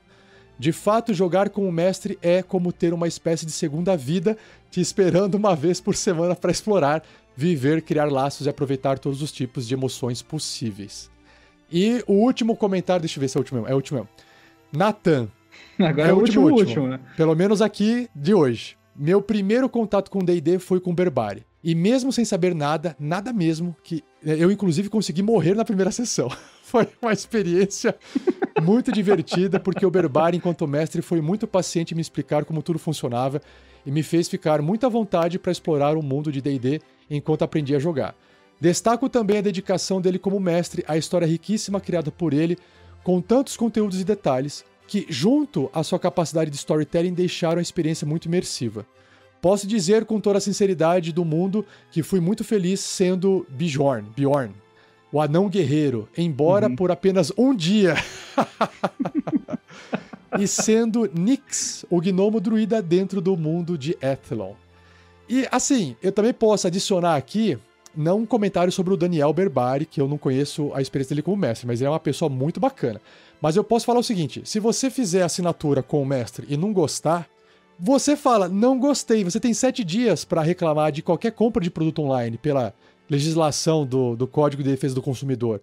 Então você fala assim, ó, joguei, não gostei, quero meu dinheiro de volta. Pronto, a gente devolve seu dinheiro, você não perde nada. Pode falar mesmo que eu não levo pro coração. Você não perde nada, tá? Até hoje isso não aconteceu, a gente não precisou devolver nenhum dinheiro de nenhuma compra, porque a gente seleciona os mestres a dedo. A gente não deixa assim, qualquer mestre entrar lá e cadastra, não. É um trabalho de ver o material que ele tem, conversar com o mestre, orientar, explicar para ele fazer um bom atendimento, etc, tá? Então, existe esse trabalho por trás. Os mestres que estão dentro do site do RPG Next foram selecionados a dedo, tá bom? Seja você também um apoiador desse projeto através do site Apoia-se, se escreve apoia.se/rpgnext. E a partir de R$5, além de você ajudar a gente a bater nossas metas, você também já recebe as suas recompensas. Repetindo, apoia-se/rpgnext.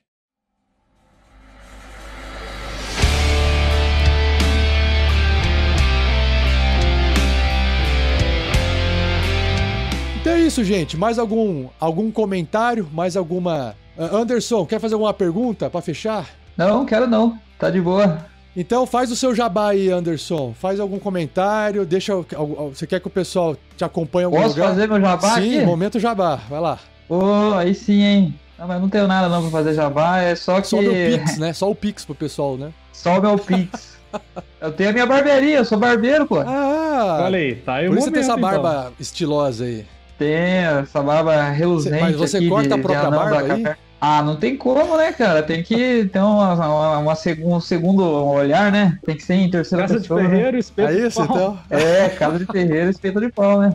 Mas, inclusive, a sala aqui de jogos aqui que a gente joga é na minha barbearia. Não é no lugar que eu trabalho como barbeiro, mas é assim, no mesmo lugar, assim, no mesmo ambiente. Que legal, né? Cara. Que legal. Sabe o que seria legal? Todos os personagens terem bigode, ou bigode e barba. Todos eles, todos. Os NPCs, até os goblins, os orcs, todos eles têm bigode, sabe? Os elfos. Os elfos tudo, de né? bigode. Até as mulheres, né? Os ratos, tudo. Todo mundo de bigode, 100%.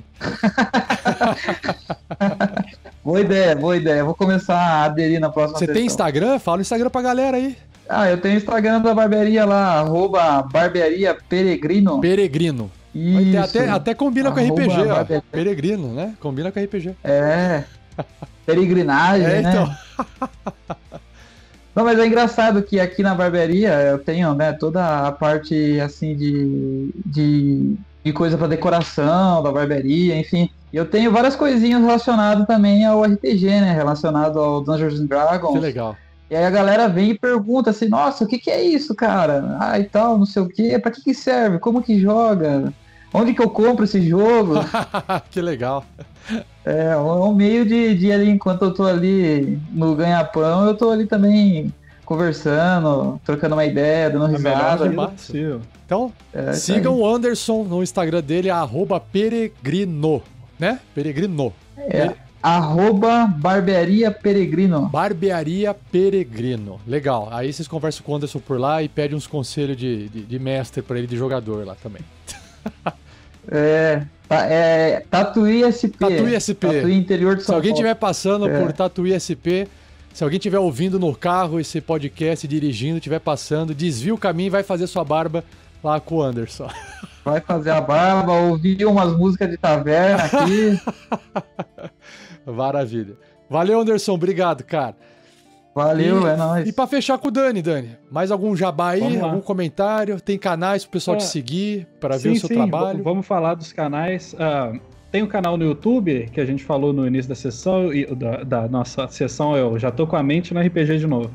Do YouTube, da Twitch, que no YouTube é o @EtelonRPG, tudo junto, e na Twitch é twitch.tv/rancante, onde eu faço as transmissões ao vivo das sessões que acontecem todas as sextas-feiras, a partir das 8 horas da noite, todos os sábados a partir das 9 horas da manhã.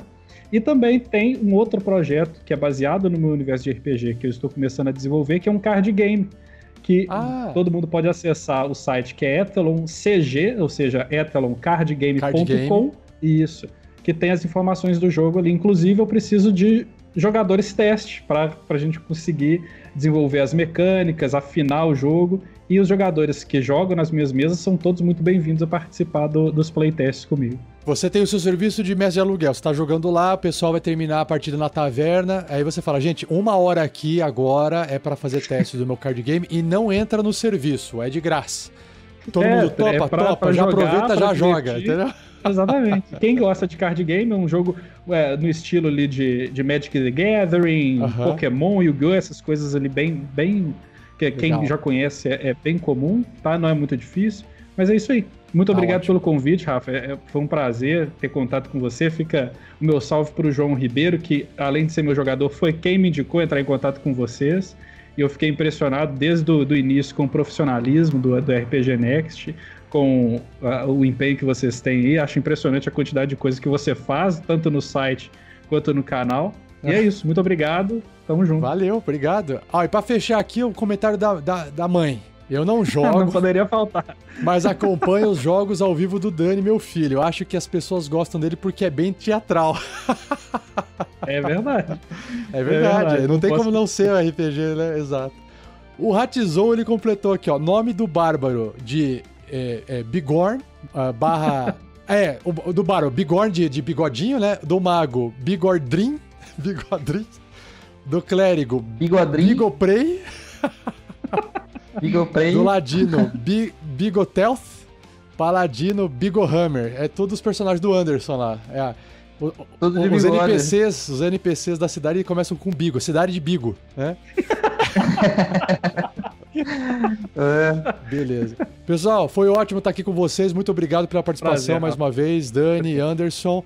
E Valeu. ao pessoal que participou Obrigado. da live aqui, mandando os comentários. Muito obrigado, pessoal. Espero que vocês tenham gostado. Deixe os seus comentários. Não esqueça de deixar o like. E até a próxima transmissão de mesa VTT aí. Beleza, pessoal? Um abração pra vocês. Tchau, tchau e até a próxima. Tchau, até, obrigado. Tchau, valeu. Obrigado pela presença de todo mundo aí. Obrigado. Falou!